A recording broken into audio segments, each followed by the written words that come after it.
Arthur is a merciless king who governs the world with his power. In his rise to power, he annihilated his foes, reduced entire cities to ashes with nuclear fire, and carried out unspeakable atrocities, all in pursuit of domination. But one day, he finds himself reflecting on the terrible acts he's committed. A deep sense of guilt consumes him, and in the very next moment, he succumbs to a mysterious illness. As he slowly sinks into the abyss, a voice echoes through the darkness, offering him a second chance and warning him not to waste it this time. A few moments pass. Arthur opens his eyes to see two people staring down at him. The man nearby is Reynold, who happens to be Arthur's father, and the woman beside him is Alice, his mother. Though they don't actually expect their newborn to comprehend their words, they're overjoyed to welcome him into the world. Gradually, Arthur comes to the realization that these two are indeed his parents, and that he was just born only a minute ago. It's still hard for him to wrap his head around the fact that he's a baby again. Yet he can't ignore how naturally nurturing his mother and father are. For the most part, he's fairly content, though he still isn't thrilled about being trapped in a baby's body. He has a big head, he can't talk, and every few hours he soils his diaper without any control, so he's completely lost his autonomy. But then, something catches his attention that's even stranger than his current situation. He watches as his father channels energy into his fists and shatters a massive boulder into pieces. Arthur is left in awe, as this is a power completely unfamiliar to him, even after all his years ruling the world. This display is apparently a pretty impressive one, so Reynold feels proud of himself and turns toward his family, expecting some praise. However, he fails to stay aware of his surroundings, and a rock ends up falling right onto his head. Alice, having anticipated that something like this could happen, hurries over to him and begins using magic to heal the injury. At the same time, she scolds him, warning him to be more cautious the next time he decides to show off. Reynolds might have just been flexing his strength earlier, but when he's serious, those fists are nothing to mess with, because he can drop a wild boar in a single hit during hunts. Having him in the party makes everything smoother for his companions. Once the hunt wraps up, Reynolds heads home, eager for that warm welcome hug, but then he remembers he's still drenched in boar blood. A quick wash is definitely will have to come first. From what he's witnessed, Arthur picks up on two important things. First, this world is so dangerous that it's normal for people to carry weapons just to stay safe. And second, if he wants to live freely in this place, he's going to need to learn how to fight. Now that Reynold has returned, Alice says it's time to lay Arthur down for his nap. Normally, he'd be annoyed at being treated like a baby, but this is actually one part he genuinely enjoys. In his previous life, peaceful sleep was a rare luxury, since there were always people trying to assassinate him when he let his guard down. Sure, he could easily handle any attackers who came for him, but the constant threat was unbelievably stressful. As months go by, Arthur's infant body gains enough strength for him to move independently at last. His first act with this newfound freedom is to waddle over to a mirror, staring intently at his reflection. While his parents find it adorable how fascinated he seems by his own image, the truth is far different. Arthur's simply grappling with the reality that he's truly been reborn as a helpless baby. Now that Arthur can move freely, he wastes no time putting his plan into action later that day. When Alice lays him down for his nap, the moment she steps out of the room, he opens his eyes. He tosses his blanket aside, maneuvering carefully to climb down and escape the crib. Then, as his mother remains absorbed in washing dishes, he begins crawling across the floor slowly, steadily making it all the way to the far side of the room without her ever noticing. She must really be focused on those dishes. Once he reaches his destination, he opens the door to the house's library and grabs a book he needs to start learning more about this world. After going through one of the books, he discovers that this continent is called Dicathan and is divided into three kingdoms. The Darv Kingdom, a subterranean nation inhabited by dwarves. The Elenoir Kingdom, home to elves who reside deep within the forest. And the Sapin Kingdom, a human nation ruled by a king, even though no one here ever resorted to nuking cities to gain control. Arthur is still eager to learn more, so he picks up another book, and this one finally gives him the answers he's been searching for. Arthur had come to realize that the technological level in this world was underdeveloped, and the reason behind this was the existence of magic. People here are able to utilize magic by channeling the mana inside their bodies. Although not everyone is capable of using it, magic still plays a significant role in everyday life. There are two main ways individuals can harness magic. magic, augmentation, and conjuring. Augmentation requires circulating mana throughout the body, which grants the user immense strength, heightened defense, and enhanced agility. On the other hand, conjurers are able to send their mana outside their bodies to manipulate and control any phenomenon they wish. That more or less wraps up the information regarding the magic system in this world, but Arthur doesn't come across any details about the healing magic Alice had used earlier, leading him to assume that she might be a rare exception. Based on what Arthur can gather, the majority of people begin to manifest their mana once they reach puberty, and by channeling that mana through what is known as a mana core, they can learn to control it and eventually become mages. Arthur finds this easy to grasp because, in his past life, he ascended to power due to the natural Kai energy flowing within him. It worked in precisely the same manner as mana, so he concentrates all his energy, testing whether he can trigger a response, and just as expected, a mana core starts to form. This marks a major leap forward in Arthur's growth. Before he gets the chance to continue his training, his mother finally manages to find him. She's been extremely worried ever since discovering he wasn't in his bed, so she's relieved to see that he's safe and unharmed. However, as she picks him up, she realizes that there's something different about him. Arthur begins to worry that she might have sensed the mana inside him, but it turns out she simply noticed that Arthur had pooped himself once again. 2 years pass, and Alice sits writing in her journal one day. She feels incredibly thankful that Arthur is growing up strong and healthy. However, she's beginning to worry a little after all. She's never once seen Arthur smile since the day he was born. Right then, she spots Reynolds and Arthur outside, and it appears Reynolds is teaching Arthur some swordplay. Arthur looks genuinely engaged, but Alice is furious that Reynolds would allow a 2-year-old to wield something as dangerous as a stick. By now, Arthur has realized that Alice isn't someone you want to get angry, so he's going to have to be careful not to make her mad. To avoid any other dangerous activities, his mother decides to take Arthur out for the day to show him around the town. And Arthur is particularly excited about this because it will give him a chance to gather valuable information about this world. He's able to gauge the level of this nation's technology just by examining the weapons being sold to the general public. And he also comes across several materials he's never seen before. Most exciting of all, he gets to witness a mage casting fire magic right in front of him, making today's trip extremely valuable in his eyes. By the end of the day, Arthur's baby body is exhausted from all the activity, so he is struggling to stay awake, and Alice wants to put him down for a nap as soon as they get home. As limiting as this new life has been, Arthur has come to enjoy life with loving parents. In his past life, Arthur got dropped off at spawn with no starter kit, so he was forced to live his entire childhood in an orphanage and never got to experience parental love, so this is a nice change of pace for him. Arthur soon dozes off on Alice's shoulder, so she begins to carry him to his crib, and along the way, she tells him how proud she is of everything he's learned. She's noticed all the times he sneaks out of bed to read books, and she saw the excitement in his eyes when he experienced the outside world, which makes her certain that he has an adventurous spirit. She assumes he inherited that from Reynolds, and she knows that sooner or later, Arthur will want to venture out on his own to explore the world. While she would personally prefer that Arthur live a quiet and peaceful life here, she's willing to support him no matter what, as long as he's truly happy. The next day, Arthur is standing by the window and watches as his father begins practicing in the front yard. He is interested in seeing the applications of magic up close and personal again, so he eagerly watches as Reynolds begins circulating mana within his body. Eventually, rocks begin to fly up from the ground, and Reynolds makes it seem like it's the greatest thing in the world, but in reality, it is pretty pitiful. This marks the extent of Reynolds' ability when it comes to conjuring, but that's only because his true specialty lies in augmentation, making his magic far more effective when used internally within his own body. Watching his father display such power inspires Arthur to go and get some training in, but just as he's about to climb down from the table, Alice informs him that it's time for his nap. Arthur still isn't able to talk yet, so as they walk past the bookshelf, he begins to whine, but Alice tells him that it's nap time and there's no room for books at the moment. Normally, Arthur wouldn't stand a chance in a situation like this, but he's recently discovered a legendary move, the pout. He's perfected the skill of using his baby cuteness as a powerful weapon. So even though Alice still plans to put him down for his nap, she eventually gives in and lets him read his book instead. Once Arthur is by himself, he starts training with his mana core, and over the last 2 years, he's managed to become quite skilled at it. By collecting different fragments of mana throughout his body, he succeeded in forming a mana core within himself, and even though the process was extremely exhausting, it turned out to be completely worth it. Now, with just a bit more focus, he should be able to cast his very first spell. But Arthur miscalculates his mana's strength and ends up accidentally blowing the entire house up. His parents were outside when the blast occurred, and it was so intense that Reynolds' back got seriously burned, but aside from that, he and Alice are okay. However, it doesn't take long for them to realize that Arthur was still inside the house when it exploded, so they immediately rush in to see if he's still alive. An explosion of that magnitude should have made it impossible for a baby to survive. Yet, when Reynolds arrives at the library, he's stunned to discover that not only is Arthur completely unharmed, he was actually the one who caused the explosion. He's just 3 years old, so using magic shouldn't have been possible until he turned at least 12, and yet Arthur is already nearly a master when it comes to mana. He stands tall with pride and looks over at his parents, but he completely forgets that the house is collapsing around him, so when 2 roof beams come crashing down toward him, he's totally unprepared. He tries to run, but his tiny baby legs give out, making it seem like this is the end for him. Luckily, both Alice and Reynolds rush in to rescue him. Alice throws herself over him to shield him with her body, while Reynolds uses his magic to stop all the falling fragments and protect them both. Arthur is a little stunned, since it's the first time anyone has ever put their life on the line to save him, but Alice is so overwhelmed with relief that he's okay. She bursts into tears. Arthur still isn't used to having people care about him like this, so when he sees her crying, he can't help but start crying too. In his old life, he never could have done something like this because he was expected to be a merciless king. There was a time when a man attempted to assassinate Arthur. After his capture, the entire council gathered, ready to pass judgment for his crimes. Not only that, but they also intended to send the man's wife and son back to their homeland, a fate that meant certain torture and experimentation. The man pleaded with Arthur, begging him to spare his family, as they were innocent and didn't deserve to suffer for his actions. In an act of compassion, Arthur chose to execute him right then and there. That's just how things typically went for him in those days. But these days, he trains alongside his father. Reynolds suggests that Arthur should give gauntlets a try, but Arthur has spent his whole life mastering the sword. He's not about to change his primary weapon now. Seeing how adamant Arthur is about sticking with the sword, Reynolds opts to wield one himself, and just to spice things up a bit, he decides to enhance his sword using mana. But to his complete surprise, Arthur does the exact same thing and effortlessly slices through Reynolds' sword. After witnessing that, Reynolds comes to the conclusion that Arthur is far too gifted for him to train properly, so he starts considering the idea of finding a professional instructor for him and heads inside to discuss it with Alice. Alice immediately rejects the idea, saying there's no way she's sending Arthur off to some random town just for the sake of training. They had already agreed on this. Reynolds would be the one to teach Arthur how to fight, while she would handle his magical education. But Reynolds brings up the fact that during their training, Arthur actually sliced clean through his mana-infused sword, and the kid is still just a toddler. If he's already accomplishing things like this at such a young age, then just imagine what he might achieve in the years to come. That's why Reynolds believes it's crucial for him to have a skilled mentor. Alice can't argue against Arthur's extraordinary talent, but she still despises the thought of sending him off to a school in the city all by himself. Because they can't seem to agree, she and Reynolds end up bickering about it for several minutes. Arthur, tired of all the back and forth, interrupts and suggests that they could simply go with him to the city. That way, he'd still get his teacher, and his parents wouldn't have to worry about leaving him on his own. The idea hadn't even crossed their minds, but it neatly fixes everything. They both decide it's perfect and, without wasting any time, begin getting ready for the trip. The following day, a carriage shows up to take them into the city. They'll be making the trip alongside a few of their old friends, and Arthur recognizes them right away as the group that helped Alice and Reynolds rebuild the house after he accidentally destroyed it. They're all part of a party called the Twin Horns. The leader, Adam, steps forward and introduces himself to Arthur. Then Angela does the same, while also pulling pushing Arthur straight into her chest and nearly suffocating him in the process. And of course, his mother watches the whole thing unfold with a big smile on her face. Fortunately, right before Arthur loses consciousness, Durden steps in and pulls him away from Angela, introducing himself in the process. He's a lot more laid back and simply gives Arthur a high five. That's when Arthur spots a girl standing on top of the carriage. She doesn't say a word, so the others chime in and let Arthur know her name is Jasmine. And finally, the last member of the group is Helen, the archer. Now that the introductions are over, it's time for the group to set out. They all board the carts and begin their journey. During the ride, Alice turns to Arthur and asks if he's looking forward to his first major trip.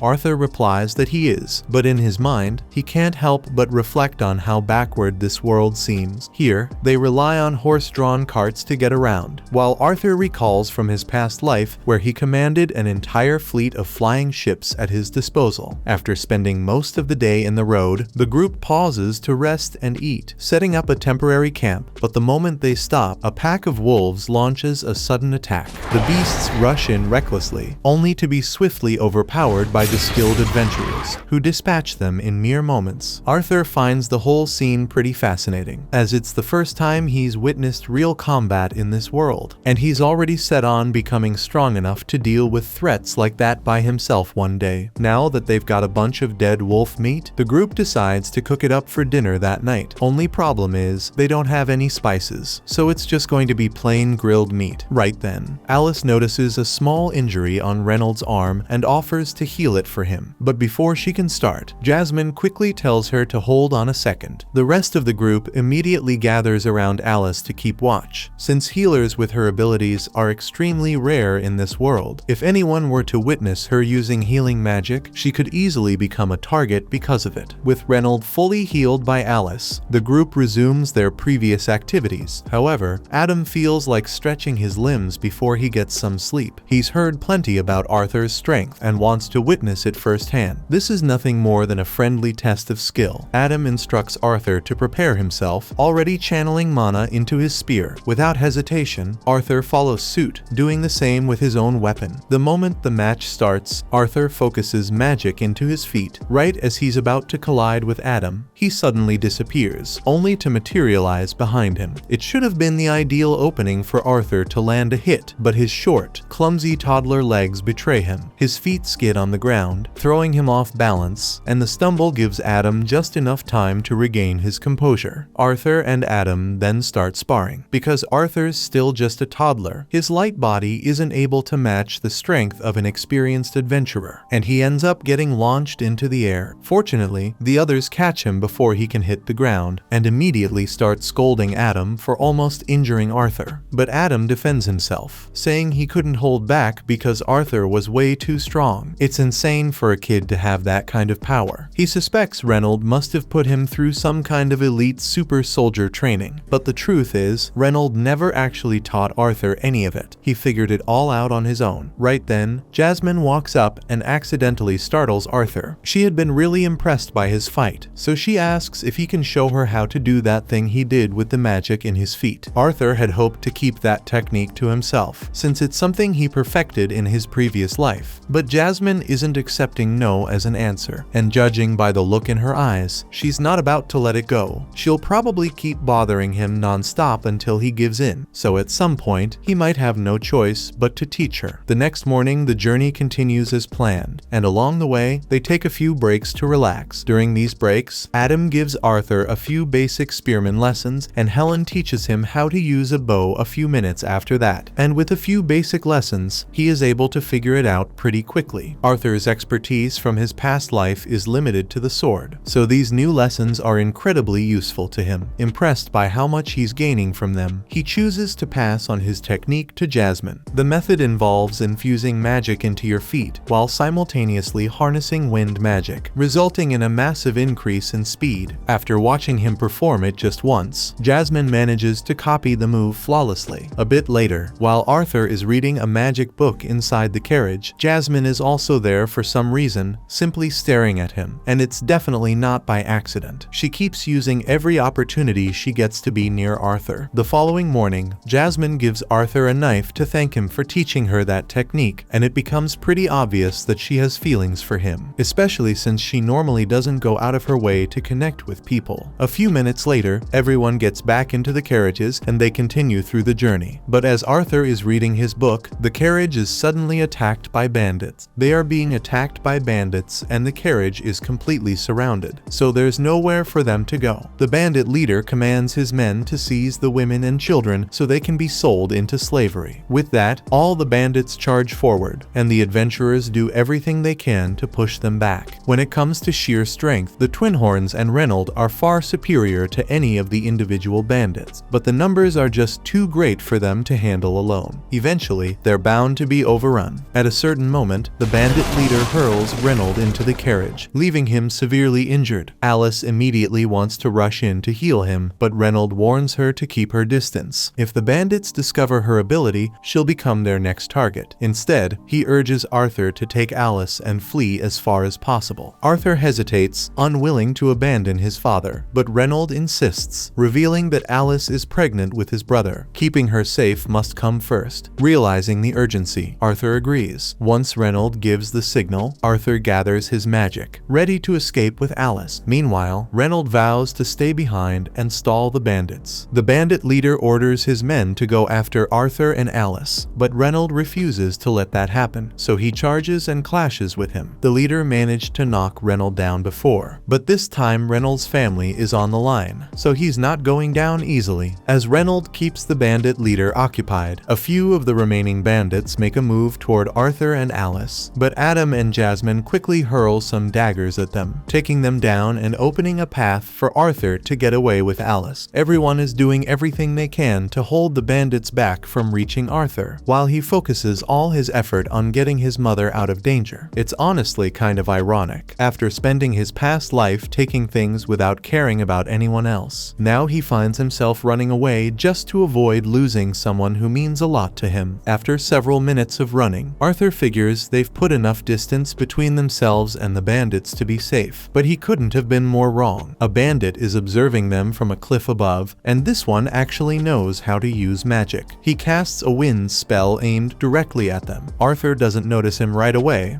and by the time he finally does, the spell is already on its way, so the only thing he can manage to do is shove Alice out of the way and take the full force of the attack himself. The wind blast knocks Arthur back, so he's going to fall off the cliff, and with his toddler body, that's basically a death sentence. However, if he's going to die, he's not going out alone, so as he is falling off the cliff, he takes the knife he got from Jasmine and throws it at the bandit. The knife strikes the bandit, and the string winds tightly around his ankle. That gives Arthur the chance to yank him off the cliff as well. The adventurers quickly try to use magic to catch Arthur, but by that point, he's already fallen too far for them to reach, which means Arthur is as good as doomed. As he plummets toward what seems like certain death, Arthur reflects on his life, and even though the end is near, he feels an odd sense of calm, knowing he was able to protect the family that means so much to him. He finally gets why that man in his previous life was so determined to safeguard his loved ones. Arthur didn't even hesitate when it came to sacrificing himself for his mother, and while he doesn't regret what he did, a part of him still wishes he could have stayed with them just a little longer. After taking that deadly fall, Arthur somehow drags himself from the river and stumbles into a cave, but just then, he finds himself staring straight into the eyes of a horrifying creature. Immediately regretting his decision to seek refuge here, he attempts a sneak attack on the beast, but the monster effortlessly swats him aside mid-air and urges him to relax. The monster insists that it's not evil and that it only wants to be friends, but Arthur doesn't believe a single word. In any case, he's still seriously wounded and his injuries won't heal unless he eats something. That's when the monster begins picking fruits from the cave wall. It tells Arthur to eat them, but he doesn't trust these random fruits growing out of a wall. He gets ready to stand up and try talking his way out of the situation, but right then, his injuries finally catch up to him. As he tries to rise, he hears something snap and instantly breaks down, crying his eyes out. The monster scolds him, telling Arthur to quit his crying. After all, surviving that fall was nothing short of a miracle. Arthur's mind races with questions, but the creature cuts him off, refusing to answer unless he eats the fruits. At first, Arthur hesitates, unsure, but the moment he takes a bite of the first berry, he's surprised they're actually delicious. Once he's finished stuffing his face, Arthur turns to the monster and asks if it knows anything about how his parents are doing. The monster explains that it's unable to leave the cave, so it can't go check on Arthur's family in person, but it does possess an ability that lets it see across great distances. Using this power, it generates a screen and shows Arthur that his parents have successfully taken down the remaining bandits, so they're still alive and safe, and Arthur is overjoyed to hear such wonderful news. Grateful, he thanks the monster for confirming that his parents are unharmed. Realizing he'll be stuck here for some time, he figures he might as well get along with his strange new companion. Her name is Sylvia, and as it turns out, she's actually a kind person. Over the following days, Arthur remained in the cave, eating and resting to allow his injuries to mend. Sylvia never left his side, keeping a close watch over him the entire time. Once he had finally regained his strength, Arthur was desperate to return home immediately, but Sylvia warned him there was no way he'd survive the journey back alone. The cave he's in right now sits on the outskirts of the elven forest, and this part of the forest is crawling with all kinds of magical beasts and ruthless bandits, way more than Arthur can handle. But that doesn't mean he's going to be trapped here forever. Sylvia has the power to open a dimensional rift, which means she can send Arthur back home, or at the very least, to a place safer than this forest. The only problem is, it's going to take a long time for her to create the rift, so until then, Arthur's just going to have to wait. Since there's nothing else for him to do, Arthur grabs a stick and begins swinging it around, practicing his swordsmanship. A few more days pass, and although Arthur has come to appreciate Sylvia's company, he still hasn't learned a single thing about her. The only things he does know are that she resembles a terrifying monster, that she seems to be hiding from something, and that she's an incredibly kind person. After Arthur is done with his sword training for the day, he heads over to a rock and sits down so he can start training his mana. Sylvia is impressed that a child as young as Arthur already has a mana core, but she's sure that he never learned how to do this. She stretches out her hand, and a large quantity of mana begins pooling in her hand. Arthur is blown away because Sylvia is essentially gathering mana as she casts her spell, and if Arthur could ever learn how to do that, there's no doubt he'd become insanely powerful. That being said, before Sylvia even thinks about offering to teach him the technique, she first asks Arthur what he intends to do with the power he'll gain from mastering it. Arthur had never really considered it before, but now that he thinks about it, he recalls how his family and friends were all nearly wiped out because of some bandits. So he tells Sylvia that he will use his power to destroy anyone who dares to hurt his family. However, Sylvia doesn't like that answer, so she flicks Arthur on the forehead and knocks him back. Sylvia snaps that she'd never share her skills with someone who thinks that way. Arthur argues that wanting to destroy your enemies is only natural. He doesn't get why is she so angry. To make her point, Sylvia presses a single finger to Arthur's forehead and coldly explains, with this same touch, she could crack his skull like an egg or simply brush his skin lightly. Then she asks him, which would he rather experience? And Arthur obviously doesn't want to die, so he says he would prefer the gentle touch. It's easy to let your actions be driven by anger and hatred, but once you give in, your life will become an empty, endless cycle of hate. She doesn't want Arthur to waste his life like that, so she asks him once more, what will you do with the power? Arthur takes a moment to reconsider, but now his attention is drawn to the cheerful grins of those dear to him. With that in mind, he responds that his goal is to wield his strength to safeguard the ones he holds close. Sylvia, pleased with this response, finds it far more to her liking. Meanwhile, outside the cave, a monster that looks very similar to Sylvia seems to be tracking her down, and it is really close to finding her. Back in Arthur's old world, he was the king, but that didn't mean he held all the power. The people who were really in charge were the parliament, so Arthur was basically just an agent of war to be called upon whenever the senators needed him to commit unspeakable acts of violence. But he never liked living that way. Returning to the present moment, Sylvia guides Arthur through the steps of her technique. After demonstrating it herself, she instructs him to give it a try. Arthur starts gathering and compressing the ambient mana in the air around him. Once he masters the process, he channels that mana to enhance his own abilities. Sensing the immediate boost in his power, he excitedly rushes over to Sylvia to express his gratitude for her training. However, Sylvia suddenly senses someone approaching, so she knocks Arthur into a pile of rocks and tells him to stay quiet. Arthur has no idea what's going on, so he takes a look out of the pile of rocks and sees another monster that looks just like Sylvia. Sylvia seems to know who he is, and she is surprised that he managed to find her here. But the second monster doesn't want to waste time, so he demands that Sylvia come with him. But Sylvia simply says no, so he instantly begins attacking. Arthur wants to rush in and help her, but then he hears Sylvia's voice in his head, telling him not to worry about her. The other monster attempts to persuade Sylvia to just go along with him, warning that if she doesn't, he'll be forced to kill her. But Sylvia would rather die than obey him, so she begins gathering her mana and unveils her true form. It turns out that Sylvia is a dragon, and in this form, she's able to use much more power than before. She fires a huge blast at the other monster, so he blocks it. But he tells her she's being foolish because with the current state of her body, she won't be able to survive using that much power. Sylvia is well aware that she will probably die from this, but she doesn't mind because she has lived a long and happy life. She succeeds in slamming the other monster into a wall, but he's not finished yet. He gets back up and starts unleashing a barrage of blasts at Sylvia. She takes heavy damage from the attacks, but at the moment, she's more concerned about Arthur than herself, since the fight is now dangerously close to where she hit him. The other monster launches one more blast at her, and she can't dodge it since it would hit Arthur. So she uses the full extent of her power to intercept the blast and stop time temporarily. While time is stopped, she tells Arthur to come out of his hiding place. Arthur does as she says since it seems safe, and he would like to ask questions about everything that's going on, especially the fact that she's a dragon. But there's no time to waste. Her time-stopping ability won't hold much longer, so she has to move quickly to get Arthur to safety. She tears open the dimensional rift she had been working on, but because of her injuries and the rushed, incomplete casting, the portal doesn't lead to Arthur's home. Instead, it opens into empty, unknown space. She was trying to avoid sending him into the forest since it would be dangerous, but she has no choice now. In any case, she's confident that Arthur can survive on his own and make his way back home with the technique she taught him, so she's not worried about his safety anymore. She once again asks him what he intends to use his power for. Without a moment of hesitation, Arthur responds, saying he'll only use the power to protect his family. That's enough to reassure Sylvia that he won't use his strength for selfish purposes. Before he goes, there are a few things she wants to give him, so she creates an egg and a feather right in front of him. She tells Arthur to wrap the egg in the feather and take good care of it, and as a final parting gift, she imprints her will onto Arthur's body in the form of a mark on his arms. Arthur is confused by the fact that he asks what she's doing, but Sylvia doesn't have the strength to explain it. She tells him he will figure out how to use it one day, but sadly she won't be there to teach him anymore. She also takes a moment to apologize to Arthur, admitting that, in truth, she could have teleported him back to his family the moment he arrived, but she was enjoying his company so much that she didn't want it to end. And now, because of that selfish choice, she's ended up putting him in danger. Arthur feels terrible because he knows he doesn't have the power to save Sylvia from dying here, even though she taught him so much. He doesn't care if she's a dragon or a monster. To him, she's a precious member of his family. He tells her he thinks of her as a mother, but Sylvia reminds him that he already has a mom. Arthur tells her she can be his grandma. Sylvia didn't anticipate that response, but the idea of being called grandma really appeals to her. She asks Arthur to repeat it, and he gladly obliges. Though Sylvia feels deeply sad that she won't have the chance to see Arthur again, time is running short, so she gently pushes him forward, urging him to step through the portal. Arthur understands, so he takes the gifts she gave him and walks through. But at the last second, he changes his mind and starts begging Sylvia to come with him. But she can't do that, so she closes the portal and sends Arthur away. Time resumes and Sylvia is hit with the blast from the other monster, and the damage looks fatal. She falls to the ground, but the monster isn't fooled into thinking she's dead. It knows she's far too strong to be defeated by a single blast. Still, as he moves closer to her still body, he lowers his guard. The moment he's within reach, Sylvia gathers every last bit of her strength and unleashes unleashes a devastating blast, reducing him to ashes and obliterating everything nearby. As Arthur is getting teleported, he hears one last message from Sylvia. She asks if he recalls what she told him earlier about the proper way to use his power. Arthur does remember, though he still feels deeply saddened by everything that just happened. Sylvia then tells him that the world can be a sad place, and moments like these are bound to happen every now and then. But that's exactly why Arthur has to make a difference, why he has to turn things around. Arthur pushes back, insisting there's no way he could ever accomplish something so huge, but she isn't asking him to reshape the world overnight. He can take it slowly, one small step at a time. Besides, this isn't his first time seizing control of the world's fate. Sylvia knows about Arthur's previous life as a king. Even though she disapproves of the way he ruled in those days, she's confident that if Arthur refuses to let hatred take over his heart, he'll grow into a truly noble king, one who can truly change the world for the better. Some time passes, and Arthur regains consciousness on the ground, vowing to honor Sylvia's wish. But first, he has to figure out how to escape this endless forest. After Arthur is teleported into the elven forest, he starts his journey back home. As he walks, a sudden scream pierces through the woods, catching his attention. The cry seems to belong to a young girl, prompting him to channel mana into his feet without hesitation, dashing toward the source. To get a better view, he leaps up onto the branches of a huge tree. From this high vantage point, the scene becomes clear. A group of bandits has seized a small girl. Though she struggles to break free, they've already caught her, muffling her screams by covering her mouth. Since the girl is an elf, the bandits intend to sell her to the nobles for a massive profit once they escape the forest. They quickly bind her and shove her into the back of their carriage. As Arthur witnesses the scene, memories flood his mind. Flashbacks of when he and his own family were ambushed by bandits. He remembers the attackers saying something about sparing him and the women, only to be sold off later. The thought fills him with fury. The first thing that crosses his mind is to kill every last one of the bandits for committing such a vile act. But then he recalls Sylvia's advice about keeping his anger in check, so he pauses to gather his thoughts and cool his head. He understands that if he were to charge in recklessly now, it could endanger the girl's life, so he chooses to hold back and wait for the perfect opportunity to make his move. The bandits climb into their carriage and begin their journey out of the forest, with Arthur silently trailing them from the shadows. As night falls, they don't have any option but to stop and make camp. Unable to navigate in the darkness, Arthur weighs his options. Should he keep following them until they reach a human town, or strike now? But then he catches one of the bandits boasting about how cut is the little girl, and at that moment, Arthur knows he can't afford to wait. He refuses to leave the girl in their hands any longer. Yet, he knows he still has to wait until nightfall before taking action. So Arthur settles down and begins meditating, getting himself mentally ready for the ambush. Once the darkness has settled in enough, Arthur opens his eyes and starts mapping out his attack strategy. That's when he notices the bandits have several forest hounds on leashes, and he finds it strange that those hounds are following the orders of these humans without putting up any sort of fight. He examines the hounds more closely and notices they're all wearing magic collars that are clearly being used to force their obedience, something he might be able to exploit, so he tosses a few rocks toward the wolves to stir them up.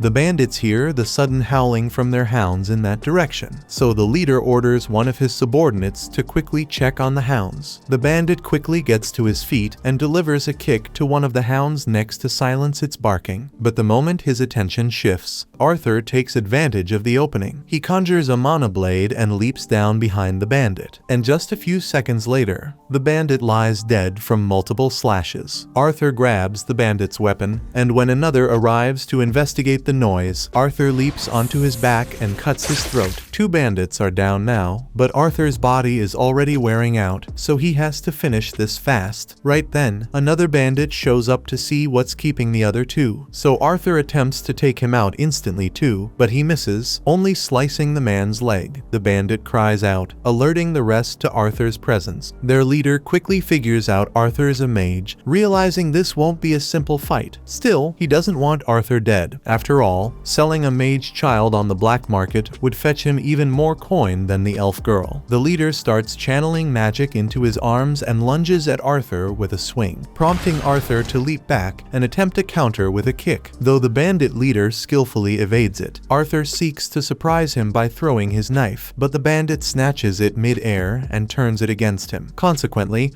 Arthur is thrown to the ground, and the bandit hoists him up by the ankles to mock him. The leader taunts Arthur, saying he's no match for an adult in raw strength, and Arthur knows he's right, so instead, he switches tactics and strikes with magic. He throws a fireball straight at the bandit's knee, and as the man cries out in agony, Arthur drives his knife into his skull. With the rest of the bandits dealt with, only the wounded one remains. Arthur finishes him off, then hurries to check on the girl inside the carriage. She's been blindfolded this whole time, completely unaware of what's happened. So Arthur reassures her that the bandits are gone, and she's safe now. Her name is Tesha, and as Arthur helps her out of the carriage, he tells her she's free to return home. But Tesha spots blood on Arthur's hand and becomes deeply concerned for him. Arthur understands that it's typical for children to feel anxious when they see blood, so it may not be wise to let her witness the dead bodies scattered on the ground. He requests Tesha to stay there for a moment and proceeds to drape a tarp over all the bandit corpses. Tesha asks Arthur what became of the men who took her, not wanting to confess that he killed them. Arthur simply explains they had a little accident and won't trouble her again. The girl doesn't press further, so Arthur retrieves her belongings from the bandit's carriage and hands them to her. With a quick farewell, he turns to leave. He still has a long journey home ahead of him, but Tesha suddenly grabs his arm, pleading with him not to go. She's terrified of being left alone. If Arthur abandons her here, she could end up as prey for the tree golems lurking in the forest. He asks if she at least knows the way home, and while she recognizes the direction, she has no clue how far her village actually is. Arthur isn't thrilled about it, but deep down, he knows Tesha won't survive the journey alone. Reluctantly, he agrees to take her home. He takes a look at the hounds, and for a moment, he likes the idea of using them to speed up their travel. Though, since he has no clue how to keep a hound under control, he figures it's best to just leave them behind. However, Tesha insists that they should at least take off the magic collars from the hounds so they can go back to the forest. Arthur cautions her that the wolves might turn aggressive once the collars are removed, but she believes she'll be fine since she hasn't done anything to provoke them. And as someone who lives in this forest, it's her responsibility to care for the creatures that inhabit it. Eventually, she removes the collars from the wolves, and just as expected, they calmly make their way back into the forest. The following morning, Arthur and Tesha start their journey toward the elf village, and after some time, they pause to have a meal. Arthur prepares a simple stew and insists she eat it, explaining that she'll need the strength for the lengthy journey ahead. Tesha finds the stew's aroma odd, being made solely from dried meat and salt, so it's not particularly tasty, but it's better than going hungry. Tesha asks Arthur what brought him to the Elshire forest in the first place, since it's unusual for humans to come here, especially a child traveling alone. Arthur then explains that he was separated from his family and somehow ended up this place. Arthur then asks Tesha what life is like in the kingdom of Elinor, and she adores it there. Her parents are usually occupied with work, so she mostly spends her time with her servant and her grandpa. They keep moving forward on their journey, but since Tesha has no idea how far her village actually is, it's tough to tell how long the trip is going to take. To make things even more frustrating, the hounds Tesha set free have been trailing them for quite some time now, and Arthur is seriously starting to regret not killing them when he had the chance. That night, Arthur chooses to keep watch outside the tent to ensure the hounds don't attack him and Tesha while they sleep. However, after some time, Tesha peeks her head out and urges Arthur to come to bed. He insists he isn't tired and plans to stay on guard, but she's far too frightened to be left alone, so she begs him to join her inside the tent instead. Arthur finally relents, choosing to stand guard from within the tent to ease Tesha's worries. She tries to act unafraid, but she insists that Arthur remain close to her at all times. Before bedtime, she's curious to learn about the human kingdom and asks Arthur if it's true that all humans are perverts who take multiple wives. Arthur is caught off guard when Tesha says that and asks her where she heard it, so she tells him it was her grandfather who said it. Arthur admits that there are people like that, but insists that most humans are actually pretty modest. Tesha takes his word for it, then rolls over and falls asleep right away. By morning, Arthur and Tesha wake up and continued on their travels. Over the past few days, Tesha has grown quite fond of Arthur, and now that the memory of the slave traders had faded, she seems much happier, though her survival skills were still lacking. She couldn't even manage to cross a river by herself, forcing Arthur to carry her over. Out of nowhere, Arthur feels a strong pain in his chest, and he can't figure out what's causing it. Tesha, visibly concerned, rushes off to search for some medicinal herbs that might be useful, but Arthur has a feeling this isn't just an ordinary sickness. As he leans back against a tree for support, the hound from earlier suddenly appears, and Arthur begins to panic, realizing he's in no shape to defend himself if it chooses to attack. Tesha soon returns with the herbs, so Arthur warns her to stay away because the hound might be dangerous. But to his surprise, the wolf just drops a dead boar in front of Arthur and walks away. Arthur is confused by what just happened, but Tesha assumes the hound was trying to thank him for his help earlier. That evening, Arthur and Tesha make camp and have some roasted meat by the fire. The meal tastes far better than the stew, and Tesha absolutely loves it. Earlier, while she was out looking for medicinal herbs, she stumbled upon some mushrooms, so she shares them with Arthur, though he likely should have refused the odd-looking fungi, because they leave him suffering from a nasty bout of diarrhea. Once Arthur wraps up his business, he's completely exhausted and on the verge of passing out. But Tesha keeps chatting with him. She starts telling Arthur how her grandfather used to read her storybooks about the human and dwarven kingdoms, which made her dream of visiting those lands. Unfortunately, she was never given the chance, since elves have always been wary of people from other races. Just then, Tesha realizes that Arthur hasn't been listening to a single word she said, but she knows he's just sleepy, so she covers him with a blanket and wishes him a good night. The following morning, the pair resumes their journey, but the throbbing in Arthur's chest grows even more intense. Tesha apologizes for not knowing how to ease his suffering, but Arthur reassures her it's nothing serious. Shifting the conversation, she asks if she can call him Art, explaining that she now sees him as a friend. After all, they've shared so much time together and grown incredibly close. Arthur tells her he's fine with being friends, and Tesha seems surprised by how casually he takes it. With a playful grin, Arthur dramatically vows to treasure every second that Tesha considers him a friend, but his teasing only annoys her. She scolds him to quit acting so immature. Arthur finds it amusing that she of all people would call him childish, especially after she was the one pleading with him to stay close because she was afraid. However, Tesha insists that was completely different. Putting that aside, Arthur realizes something. Tesha is actually the first real friend he's ever had. Back in his old world, people feared him too much, and he never had anyone he could truly consider a friend until now. Right at that moment, Tesha notices something that seems familiar, so she calls Arthur over to check it out. Arthur walks over, thinking he might finally see his parents, but instead, he finds himself staring at a massive tree with a portal right in its trunk. Tesha explains that this is the gateway to Elf Village. Then she reaches out her hand and invites him to follow her inside. Sadly, the elves still harbor a deep hatred for humans, so once Arthur steps into the elf village, he's immediately under arrest, and the guards press their blades against his throat. Desperate, he turns to Tesha, hoping she'll speak up for him, but to his astonishment, she just stares at him coldly without saying a single word. Witnessing this, Arthur begins to suspect that Tesha deliberately lured him into a trap, and he can't believe he let himself fall for the idea that someone might genuinely want to be his friend. After everything, he's already endured many betrayals in his previous life. Just as the elves are about to execute him, with Tesha silently watching, it turns out she had no part in this betrayal. It's unclear why she stayed quiet until now, but the moment she hears the guards declare they're going to kill Arthur, she finally speaks up and orders them to stop. One of the guards protests, insisting the boy is nothing but a savage human, but Tesha firmly counters that Arthur isn't a threat. In truth, he's the sole reason she managed to return home safely. Tesha's testimony should have been enough to make the guard pause and rethink executing Arthur, but instead, he dismisses it, presuming Arthur must have manipulated her into believing he's a good person, and thus, the guard still intends to kill him regardless. Yet, before he can finish, an old man steps forward and commands them to release the boy. His name is Virion, Tesha's grandfather and the former king of the elf tribe. Far more rational, he trusts Tesha when she insists that Arthur saved her life. life. He even apologizes to Arthur for treating him so harshly after everything he did to save Tesha. Still, it did seem quite dubious that the missing princess suddenly appeared alongside an unfamiliar boy. Arthur is relieved that he's no longer going to be executed, but he's also completely stunned to learn that Tesha is a princess, since she never bothered to tell him. Despite traveling together for days, Tesha apparently didn't think it was worth mentioning. Right at that moment, Tesha's mother and father arrive, having been told their daughter had finally been brought back, and Tesha immediately rushes into their arms, overjoyed to see them after so long. If Tesha is a princess, then logically, her parents must be the king and queen of Elenoir. Unfortunately, they aren't nearly as reasonable as Virion was. The second Tesha's father notices Arthur, he demands to know why a savage human is standing in his kingdom. He commands his soldiers to seize the human and put him to death on the spot. Yet not a single one of them obeys. Even though he is the reigning king, Virion had already given orders to leave Arthur unharmed, and every last soldier is far too afraid to defy Virion. The elder elf steps in, reminding the king that Arthur was the one who rescued Tesha and brought her home safely, meaning they can't just treat him like some enemy. Tesha, too, insists that Arthur should be received as an honored guest in their castle, not a prisoner. However, her father hesitates to accept this. After all, humans are strictly forbidden from entering the elf kingdom, much less stepping inside the royal castle. But the thought of dealing with Tesha's outburst is enough to sway him, and he grudgingly consents to treating Arthur with proper hospitality. With the misunderstanding now resolved, the group prepares to make their way to the castle. Though, just before they depart, Virion informs Arthur that he wishes to speak with him privately later. Arthur feels a bit cautious around Virion, as he can sense the immense power the old man possesses, but he doesn't have much time to dwell on it, because Tesha quickly pulls him away to give him a tour. It's Arthur's first time seeing the elf kingdom, and he's blown away by how different it is compared to the human kingdom. Still, the hatred against humans remains obvious, as every elf they pass seems to stop whatever they're doing just to stare at Arthur while he walks alongside Tesha toward the castle. However, no one dares to insult him outright, since he now holds the status of an official royal guest. Tesha is the only one who treats him with genuine kindness, but Arthur can't help but keep wondering why she hesitated so long before stepping in when the guards were about to execute him. Right at that moment, the pain in his chest returns, and it's been steadily getting worse with each passing day, though he still has no idea what's behind it. Once they reach the castle, Tesha is warmly welcomed by her servants, and she immediately makes it clear that Arthur is to be treated with kindness and respect, no matter if he's human. With that settled, she turns to Arthur and asks if he wants to go play with her, but Arthur suggests they hold off for now. He figures her parents would want a full account of what happened to Tesha and how the two of them managed to return safely. The group makes their way into the meeting room, and since they're about to have a proper discussion, Tesha insists they should bring out some tea and snacks. Once the refreshments are served, Tesha's father takes the opportunity to introduce himself properly. He reveals his name is Alduin, and he rules as king of Elenoir. His wife is named Muriel, and of course, his father is none other than Virion. Arthur introduces himself as a simple town boy from the kingdom of Sapin, fully aware that someone like him, just a human, would typically never be granted entry into Elenoir, much less an audience with a royal family, so he expresses his gratitude for their hospitality. Alduin is amazed by how composed and mature Arthur acts, especially for someone his age, but more importantly, he's eager to hear the full story about what happened with Tesha and how she ended up going missing. Arthur recounts the full story of how he was separated from his family during a bandit assault and found himself in the Elven Forest, though they omit the detail about encountering Sylvia in the cave. He then describes the moment he met Tesha, explaining that he discovered her in the midst of being abducted by slave traders. Alduin is furious that humans had the audacity to attempt selling Tesha into slavery, but Arthur points out that elves have also engaged in the crime of slave trading, so it's not solely a human vice. Setting that aside, Virion inquires how Arthur succeeded in rescuing Tesha from the slave traders. Arthur then reveals that he eliminated them all. When one of the guards hears this, he begins shouting that it's impossible for a child to have taken down slave traders alone, but Virion quickly silences him, warning that he won't say it again. Arthur doesn't appear to be lying, so Alduin says he's inclined to believe his story, and now that everyone is on the same page about what happened, Arthur mentions that he has a favor to ask. task. As he already explained, he ended up stranded in the forest following the bandit attack, so he's hoping they can help him return home. Alduin is furious that a human would have the audacity to request a favor from the elven family, but considering Arthur went out of his way to safely bring Tesha home, it's only right that they repay the debt. Besides, if Alduin refuses to assist Arthur, he'll have to endure Tesha's inevitable outburst, and he'd rather avoid that. Reluctantly, he agrees to help. However, the teleportation gate leading back to Sapin is currently sealed and can only be activated once every 7 years during the summit between the leaders of the three kingdoms. Since the last meeting was 2 years ago, Arthur would need to wait another 5 before the portal becomes accessible again. Arthur isn't willing to wait that long, and Alduin also dislikes the thought of a human remaining in Eleanor for 5 years, so he decides to have a group of soldiers guide Arthur back to Sapin. He wants the boy gone as quickly as possible, but since it's already quite late, he says Arthur can rest here for the night and depart in the morning. Arthur expresses his gratitude for Alduin's decision to help him return home, but the pain in his chest keeps intensifying, and Virion appears to pick up on the fact that something isn't right with him. A little while later, a room has been prepared for Arthur in the castle, and he is currently taking a bath, but the pain just keeps getting worse and worse, so Arthur is getting worried that he might die. After his bath, he walks out onto the balcony to get some fresh air in hopes that it will help with the pain. He feels a little better now, but he needs to figure out the cause of his constant pain before something bad happens. Right then, Arthur glances upward and spots Tesha along with her parents standing on the balcony above him, and the sight of them brings his own parents to mind. He still doesn't know if Reynold and Alice survived the bandit assault, but he's aware of how strong they are, so they must have found a way to make it through. Even so, he deeply wishes he could speak with them at this moment. Just then, Tesha notices Arthur, and she can tell that he looks sad, so after she's done with her parents, she goes to talk to him. Once she finally catches up to Arthur, she apologizes for how rudely her father treated him, but Arthur says he doesn't mind. He understands why Alduin would behave like that, since there have been decades of wars between the elves and the humans, so of course it would be hard for him to trust a human, especially when his daughter is involved. Thinking about parents makes Arthur remember how far he is from his own, and he can't help but worry that they might not be glad to see him. After all, their whole trip had been for his benefit, so they might end up blaming him for everything that happened. He also holds himself responsible for failing to protect his family during the bandit attack and getting separated from them. But just then, Tesha grabs his face and shakes his head. She doesn't know much about Arthur's parents, but if they're anything like her own, then she's certain they'll be happy to see him when he finally makes it back. At that moment, the hallway becomes illuminated by a bunch of fireflies, and in the middle of their radiant light, Arthur begins trying to picture his parents' smiling faces. Ever since he was reborn into this world, they've been by his side, and not once have they made him feel unloved. So then, why is he so afraid that they might resent him for what happened? He has been letting his trauma from his past life cloud his judgment with suspicion for a while now. He even suspected Tesha of backstabbing him earlier, but when he looks at her now, all he sees is an innocent girl who would never want to hurt her friend. Suddenly, Arthur senses something flying directly toward Tesha, so he quickly catches it and instantly channels his mana, ready to strike back at whoever launched it. But to his surprise, it turns out Virion was the one who threw it. Arthur can't believe Virion would do something as cruel as try to harm his own granddaughter, but Virion assures him that he never meant to hurt Tesha. The projectiles he tossed were merely a couple of glowing fireflies, and she wouldn't have even felt them. However, he still finds it impressive that Arthur was able to react and counterattack so quickly. The reason Virion pulled this stunt was to verify whether Arthur was telling the truth about possessing the strength to kill those slave traders, and he was clearly telling the truth. Tesha runs over and tells Virion to stop messing with Arthur, but that's not why he came here. He noticed something interesting about Arthur earlier, so he wants to have a little sparring match with him to see how strong he really is. Virion summons a sword using his magic for Arthur to use in their fight and moves Tesha out of harm's way so she won't get injured. Arthur accepts the challenge and rushes forward, swinging at Virion, but Virion is far too quick. Even when Arthur enhances his speed with mana, he still can't match Virion's movements, and just when it seems like he's found a chance to strike, Virion breaks Arthur's sword with a strike from his palm. A shard of the broken wood flies toward Tesha, so Arthur Arthur hurls the remaining piece of his sword to block it and keep her safe. Arthur launches an attack at Virion using only his mana, but Virion responds by meeting him with his own mana. The sheer power of Virion is utterly dominant, leaving Arthur with little hope of defeating him. Yet Arthur isn't the type to back down. After Virion sends him flying, Arthur instantly rushes forward again, this time striking Virion squarely on the forehead. The hit didn't deal much damage, but Virion is stunned that Arthur managed to break through his defenses and actually land a blow. Eager for a second round, he's suddenly interrupted when Tesha pinches his backside and scolds him for bullying Arthur. Arthur reassures them that it's fine. In fact, he's almost honored that someone as strong as Virion considers him a worthy opponent. Seizing the moment, Virion then tells Arthur that he wants to take him on as his disciple. Arthur is taken aback and questions Virion if he being serious, though this clearly isn't the kind of thing Virion would ever joke about, so he presses Arthur, asking whether he'll accept the offer. Arthur hesitates, unsure how to respond, particularly because he still hasn't managed to let his parents know that he's alive. Virion reassures Arthur that if that's his only concern, he knows a way for Arthur to speak with his parents immediately. Arthur is curious, but before he can respond, another strong pain shoots through his chest, and Virion appears to understand the reason behind it. He informs Arthur that he has received a beast will, and if Arthur does not consent to becoming his disciple, the pain on his chest will kill him sooner or later. Upon receiving such dreadful news, Arthur tries to sleep, but rest doesn't come easily. The fear of being separated from his family, along with the looming possibility of his own death, plunges him into a horrifying nightmare where a demon torments him. Suddenly, he hears a voice calling his name. When he opens his eyes, he sees Tesha on top of him. She's been attempting to wake him up for some time, but he keeps muttering about a monster, which is beginning to frustrate her. She urges him to quickly prepare, as Virion is already outside waiting. Arthur rises from bed and begins to change his clothes. As he dresses, Tesha inquires if he truly intends to remain here and train under her grandfather. However, Arthur hasn't made up his mind yet. His choice hinges on whether Virion can indeed connect him with his family, for as long as Arthur has the opportunity to speak with his parents and assure them of his safety, he will feel content. After getting dressed, Arthur and Tesha make their way downstairs together. However, the moment they open the doors, they overhear Alduin in a heated argument with Virion. Alduin can't bear the idea of allowing Arthur to stay in the Elf Kingdom. It would defy centuries of elven tradition for Virion to accept him as a disciple, but Virion remains unmoved. He's taken a liking to Arthur, and he's determined to make him his disciple, no matter who tries to stand in his way. Tesha attempts to defend Arthur, but Alduin refuses to listen to her perspective since it's obvious she supports Arthur remaining with them. By chance, Virion isn't interested in Alduin's viewpoint either. Because of this, he instructs Arthur and Tesha to board the carriage, as they have places to go. During their journey to meet Virion's acquaintance, the trip drags on for so long that Tesha eventually falls asleep. Arthur questions Virion about whether their arrival will still take a while, but this time, he calls him Grandpa. Virion is surprised on how fast Arthur has abandoned formalities, though if everything goes well and Arthur stays under his guidance, he might as well be considered family. The casual way Arthur speaks doesn't bother Virion at all. In fact, he's happy that Tesha finally has a friend to spend time with. Being an only child, she is the only heir to the throne. Because of this, most of the other children keep their distance from her. The few who did get close inevitably shattered her trust in some way. As a result, Tesha struggles to open up to new people, yet when she's with Arthur, she always appears to be enjoying herself immensely. For this, Virion is deeply grateful. Arthur, too, has deep-seated trust issues, but when he looks at Virion, all he perceives is a genuine, kind-hearted man, someone he instinctively feels he can rely on. The carriage finally reaches their destination. After waking Tessie up, everyone exits the carriage. Arthur is curious about the identity of this enigmatic individual, reasoning that they must hold great significance if someone as influential as Virion would travel all this way just to meet them. Virion can't wait any longer, so he stomps toward the door and shouts for Rinia to come out immediately. As he leans in, pressing his ear against the door to listen for any movement inside, he's suddenly struck in the face when the door swings open. After collecting himself, Virion presents Rinia as a sorceress with with rare abilities. Given her expertise, he's confident she can assist Arthur in reaching out to his family. She welcomes them inside so they can begin right away. However, once they step in, all Arthur notices is an ordinary-looking home with nothing but a simple bucket of water resting on the table. This makes him question just how she plans to help him. Rhaenyra reveals that she belongs to a rare category of mages known as diviners. As a diviner, she possesses the ability to look into both the past and future of individuals. She briefly channels her powers toward Arthur and instantly senses that he is no ordinary child. Certain portions of his past remain obscured from her vision. However, even if she could see more, her understanding would still be limited, as her power only grants her fleeting glimpses of fragmented memories. That being said, Arthur didn't visit to have her look into his past. His purpose was to reassure his family that he's safe. Rhaenyra slides the bucket of water toward Arthur, instructing him to focus deeply on his parents for the best outcome. She then starts channeling her abilities, and within moments, visions of his parents begin to appear to Arthur. Alice has just completed cooking a pot of stew for dinner, far more than the two of them could possibly eat. Reynald adores this dish, but neither of them can truly savor it with Arthur missing. For all they know, he might have died after that terrible fall from the cliff. The guilt consumed Reynald so deeply that he nearly succumbed to alcoholism. Yet, with his wife pregnant and in need of care, he had no choice but to abandon the search for their son and retreat to the city instead. In the city, Reynald found work and, within just a few weeks, managed to earn enough to buy a house. Yet, no amount of prosperity could ease the pain of Arthur's absence. In that moment, they suddenly hear his voice. Though they can't see him, Arthur reassures them that he's alive and safe, currently residing in the elven kingdom of Elenoir. He admits he doesn't fully understand how it works, but with the help of a friend, he's using a rare form of magic to communicate with them across the distance. He wants to come back home, but at the moment, he can't do that because there's something wrong with his body. He needs treatment, and without it, he won't survive. Still, he promises that as soon as he's healed, he'll return to them. He just doesn't know exactly how long that recovery will take. He also doesn't want them to carry any guilt over what happened, because it was his decision, and if he had to make that choice again to protect his family, he wouldn't think twice. Reynald and Alice are overjoyed to learn that Arthur is still alive, but having to part ways with them once more brings tears to Arthur's eyes. Even so, he's grateful that he had the chance to speak with them again, and he's made up his mind he will never put them through that kind of worry again. In order to keep that promise, he knows he must grow stronger. So, he turns to Varian and asks to become his disciple. Now they just need to convince Alduin to agree to let Arthur live in the castle. Alduin is still against the idea because of his deep hatred for the humans, but Tesha reminds him that Arthur saved her, so if he kicks him out, then he'd be seen as an ungrateful elf. Alduin still attempts to argue that Arthur's presence could spark a major incident within the elf kingdom if anything were to go wrong, but Varian has already considered that possibility. He instructs Alduin to make a public announcement declaring Arthur as his new disciple, because with Varian's authority, no one would dare to object or raise a complaint about Arthur staying there, and with that, Arthur is officially granted permission to reside in the royal palace. Once the meeting concludes, Alduin approaches Arthur to apologize for how he behaved earlier. While he may not be fond of humans in general, Arthur seems like a good kid, and since Arthur saved Tesha, Alduin feels it's his responsibility, as her father, to repay that debt. He tells Arthur that he can now consider himself part of the family. Arthur is a bit taken aback by how quickly Alduin and Muriel changed their attitude toward him. But then again, both Varian and Tesha had spoken up for him a great deal, so it makes sense that Alduin would come around. Arthur thanks Alduin and says it's an honor to be welcomed into the royal castle. But Tesha interrupts and says this isn't good enough. If they are really going to welcome Arthur, then she wants Arthur to be allowed to play outside with her, and considering the fact that Alduin has already accepted Arthur, he has no objections to him and Tesha playing together. With permission granted, Tesha eagerly pulls Arthur out into town to give him a tour. Once again, he finds himself fascinated by elven culture. Tesha is quite familiar with this area, so she informs Arthur that just down the road, there's a shop filled with delicious fruits and sweets. However, she warns him that it's extremely popular. If they don't move quickly, all the treats might be gone. Grabbing his arm, she tugs him along to pick up the pace, and Arthur follows after her with a smile. But then he accidentally bumps into a kid along the way. it was an honest mistake, but the kid starts insulting Arthur and yelling at him for getting his filthy human germs all over him. At this point, Arthur is wondering how this kid has the balls to be so rude when he is within punch range. But Tesha tells him to just ignore him because it's not worth causing trouble over something as minor as this. Typically, Arthur would have chosen the mature path and simply walked away from Faerith. But when Faerith begins insisting that Tesha shouldn't associate with someone as lowly as Arthur and should instead spend her time with him, Faerith, a member of the elven nobility, clearly has a high opinion of himself. So, Arthur decides to toy with him a bit. He acts like he's thrilled to meet Faerith, but deliberately mispronounces his name. Faerith gets mad that Arthur mispronounced his name, so Arthur apologizes and acts like it was a mistake. He says he will be sure to pay proper respect to Faerith the next time they meet and turns around so he can leave with Tesha. But Faerith stops him. He may be insufferable, but he's not stupid, so he figured out that Arthur was intentionally being sarcastic, and he refuses to let such disrespect go unpunished. He challenges Arthur to a duel with the honor of his family name on the line, and Arthur can't believe he was really dumb enough to request a duel. Tesha intervenes, telling Faerith that even as a noble, he's taking things too far. Faerith responds that challenging someone to a duel is only natural when they've dishonored his name. However, Tesha counters by reminding Faerith that Arthur is Virian's disciple. It would be foolish to pick a fight with the disciple of the kingdom's most powerful man. Yet Faerith remains convinced. There's no way he could lose to a mere human. He then warns Arthur that refusing the duel would shame Virian's name. Arthur is still trying to wrap his head around this whole thing. In his old world, a duel was always a battle to the death, so it makes no sense for a kid to carelessly challenge him to a duel here. But judging by the mildly entertained looks on the adults nearby, it seems that duels aren't death battles here, so Arthur has no reason to refuse. Tesha asks Arthur if he's sure he wants to do this, and he says he is fine with it. So the duel becomes official, and the two get ready to fight. The duel starts, and Faerith charges at Arthur with a stick, full of confidence. Everyone has a plan until they get hit,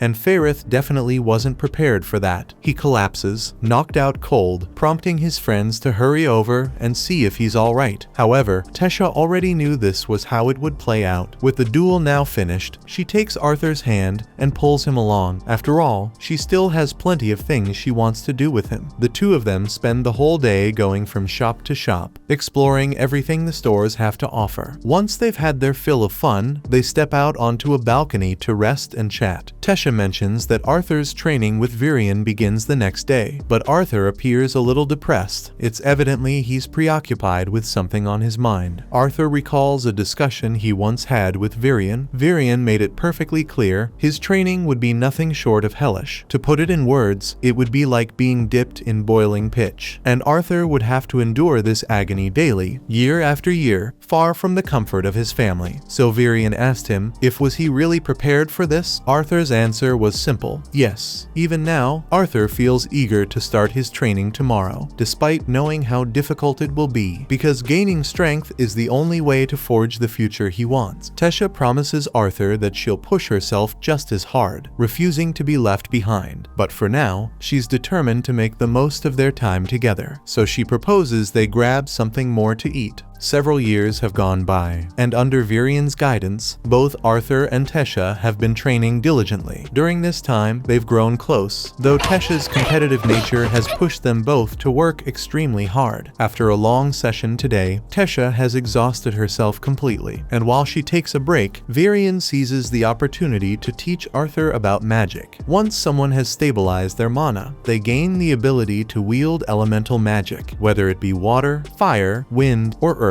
However, in this world, the elements one can master are largely determined by their race. Take elves, for instance. They have a natural talent for wind magic, along with strong aptitudes for water and earth. Fire, on the other hand, tends to be incompatible with them. On the other hand, dwarves excel particularly in earth and fire elemental magic. However, humans are capable of using all four elements, though their affinity for any single one can vary greatly depending on how much they've trained. Tesha lifts lifts her hand and questions Virion. Why hasn't he had Arthur train with his mana core if it's so crucial? Virion responds that, at the moment, Arthur just isn't strong enough to endure it. His body holds a beast will, and while it can provide immense power, it also disrupts the link between Arthur's physical form and his mana core. That instability is what's causing the pain in his chest, so before he can resume mana training, he must first fully reassimilate his mana core. Tesha playfully claims this proves she's stronger than Arthur at the moment, but he shouts back that naturally she'd have the upper hand since her attacks are all enhanced with mana. Among the elves, someone is considered gifted if they awaken their mana by age 10, yet Tesha could wield magic at just 9. That's why she's been training side by side with Arthur all this time. Since Arthur's training has been advancing steadily, Virion decides it's finally time to awaken his beast will. If the process succeeds, the constant pain in Arthur's chest should disappear completely, becoming an official beast tamer through this ritual. Arthur expresses his gratitude to Virion and urges him to begin immediately. As Arthur takes a seat and Virion starts the awakening, Tesha watches with concern, unsure if Arthur will truly be alright. Virion reassures her, admitting that while Arthur might feel some intense heat, it shouldn't be unbearable. But the moment Virion starts awakening the beast will, Arthur lets out a scream of agony as an overwhelming surge of energy explodes from his body, so powerful that it violently throws both Virion and Tesha backward. While the awakening itself technically succeeded, the immense strain it places on Arthur's body causes him to collapse unconscious on the spot, leaving both Virion and Tesha deeply concerned. They carry Arthur back to the castle and lay him down to rest, giving him time to recover. When Arthur finally wakes up, he sees Virion sitting beside the bed, watching over him. Virion asks if he's feeling okay, and Arthur replies that he seems fine. Curious, Virion then questions whether there's anything unusual about the beast will Arthur received, because a reaction as intense as his almost never occurs. Arthur had planned to keep his meeting with Sylvia hidden, but seeing no reason to conceal it any longer, he finally admits to Virion that his beast will was a gift from a dragon. The revelation leaves Virion stunned. He struggles to believe it at first, yet he can't ignore the fact that the sheer power radiating from Arthur's beast will undeniably resembles that of a dragon's. Virion warns him that he must never speak of his dragon will to anyone. If this secret were to spread, it would draw unwanted attention his way. Having said that, Virion informs Arthur that he's set to return home in just 4 months, meaning he'll need to stay cautious once he departs. Arthur is taken aback. He'd assumed he still had 2 years before the next interrace meeting, but as it turns out, a cultural exchange event was recently arranged, so the portals to Xyrus City will reopen in 4 months. Arthur asks Virion if Tesha has been told yet. She'd be heartbroken to learn he's leaving so suddenly. Virion replies that her parents are currently explaining everything to her. That night, as Arthur lies in bed holding the egg Sylvia entrusted to him, he struggles to accept that he'll be parting ways with Tesha in just 4 short months. Suddenly, he notices something. The egg begins to hatch. Moments later, a tiny dragon emerges. Arthur is initially concerned, but the creature is so small and adorable that it couldn't possibly hurt anyone, so he gently scoops it up into his hands. But then the dragon sinks its teeth into his arm. Arthur stumbles back and lets go of the dragon, but when he examines the place where he was bitten, he doesn't see ordinary bite marks. Instead, a crest begins to form. This crest creates a connection between Arthur and the dragon, allowing him to feel what the dragon is thinking, even if he doesn't fully comprehend it. Since he'll be the one raising the dragon, he makes the choice to name it Sylvie, after her mother, Sylvia. He then falls back asleep, but the following day Tesha enters Arthur's room, intending to talk to him about his departure in 4 months. However, as she lifts the covers to wake him, she notices Sylvie lying beside him in bed. Arthur wakes up confused, thinking at first that something might be wrong, but soon realizes that Tesha is simply playing with Sylvie, so he decides to go right back to sleep.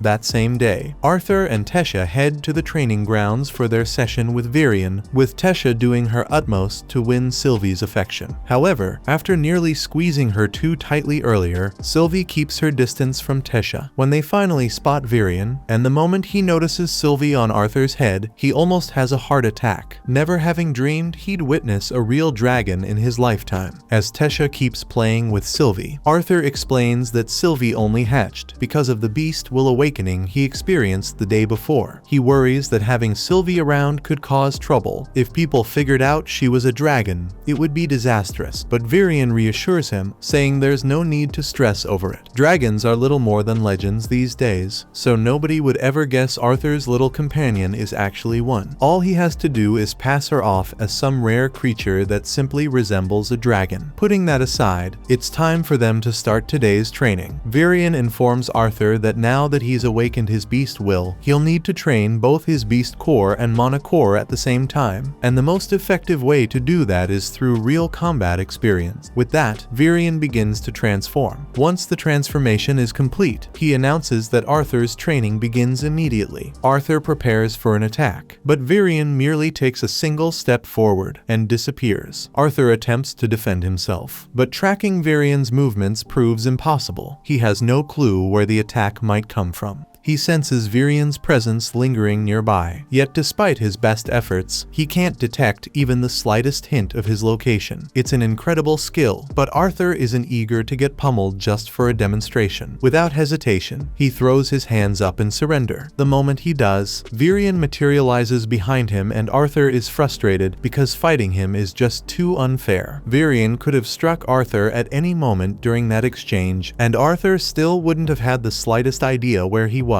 All thanks to Virion's beast will, which belongs to a shadow panther. This gives him the ability to manipulate the wind with such precision that he can completely control and even erase every trace of sound he produces. Though his transformation is undeniably formidable, it isn't flawless, as it consumes an enormous amount of his mana. Anyway, Virion never really intended to fight Arthur in that form to begin with. He just wanted to show off a little, and now that he has demonstrated how powerful a beast will can be, he summons a sword so Arthur can begin his real training. Several days pass, and Arthur's control over his beast will has improved dramatically. The constant pain in his chest has faded, and his body has adapted enough that he can now match Virion's shadow form and speed. But more than that, he's been able to enjoy the rest of his time simply playing with Tesha. Then, during another one of their trips, Arthur unexpectedly runs into Faerith right there in the middle of the street. However, he doesn't recognize him at all, and Faerith feels insulted, so he demands another duel with Arthur. Of course, that goes about as well as last time. So Faerith ends up on the floor, and his friends stand over him, wondering how he managed to lose in half a second. Arthur still doesn't recognize who Faerith is, so Tesha jogs his memory, explaining that he's the boy who once challenged Arthur to a duel years ago. Recalling how much fun he had that day, Arthur offers Faerith a hand, treating him as a friend now. Faerith takes his hand, no longer interested in fighting Arthur. Arthur asks if Faerith and his friends will be participating in the cultural exchange event coming up in a few months. Faerith confidently says yes, boasting that he was selected due to his outstanding skills, though, in truth, all the noble-born children were simply invited to attend. Hearing that, they ask if Tesha will also be attending the event, but it seems she won't. Faerith explains that the royal family can't afford to let their delicate princess get lost again. However, Tesha takes great offense at being called delicate, and in a burst of anger, she punches Faerith, sending him flying. The blow knocks Faerith out cold, and realizing how bad this makes her look, Tesha freezes, so Arthur quickly grabs her and dashes away before people can gather. Once they are a safe distance away, Arthur yells at Tesha because a princess can't go around punching her subjects for no reason. Although it's not like Arthur has much of a right to complain about violence with how he lived his past life. Tesha doesn't understand what the big deal is because she's fairly certain that Faerith is still alive. But Arthur is yelling at her just like her father, so she calls him an old man and runs off crying. That night, Tesha is still upset, crying alone in her room. Wanting to lift her spirits, Arthur quietly slips up to her window and asks if she'd like to join him for a walk outside. She agrees, but as they wander through the trees, she hesitates and asks if this is truly okay. Arthur reassures her there's no need to worry. Even if they somehow stumble upon kidnappers, they're strong enough to get away easily. And anyway, he adds, the sight of the night sky is worth taking the chance. Arthur checks with Tesha to see if she's feeling sleepy, and though she's obviously close to collapsing, she firmly claims she's okay. Arthur assures her she can rest if she needs to. But since this could be the final chance for Tesha Tesha to share meaningful time with Arthur like this. She declares she'll stay awake. Yet, Tesha's so drowsy that she begins imagining monsters lurking in the trees, and Arthur is amused that she's still afraid of ghosts at her age. Tesha says that she's not frightened by ghosts, insisting her trembling is just from the cold, so she tosses more wood onto the fire. She asks Arthur to share a little about the human kingdom to help keep her awake, but Arthur isn't very familiar with it since he's never actually visited. Tesha says she wishes Arthur could stay here forever, and he feels the same way, but if he stays, he'll never reunite with his family again. He tries to keep the conversation going, but Tesha is already sleeping, so Arthur decides it's time to return for the night. The moment of Arthur's departure has finally arrived, but before he departs, Varian presents him with a gift. It's a unique compass designed to guide Arthur back to the Elf Kingdom should he ever wish to return. Grateful, Arthur expresses his thanks, but his attention shifts when he realizes Tesha is absent. He asks about her whereabouts, only to learn that she couldn't bring herself to witness him leaving. As the portal opens and Arthur prepares to step through, he suddenly hears Tesha's voice calling out his name. She sprints down the street, desperate to reach him, but stumbles and falls. Seeing this, Arthur rushes over to make sure she's okay. He reaches out a hand to lift her up, and Tesha starts warning Arthur that he'd better look after himself while he's away. Arthur can tell how deeply she cares, so he pulls her to her feet and wraps her in one last hug, whispering that he's really going to miss her.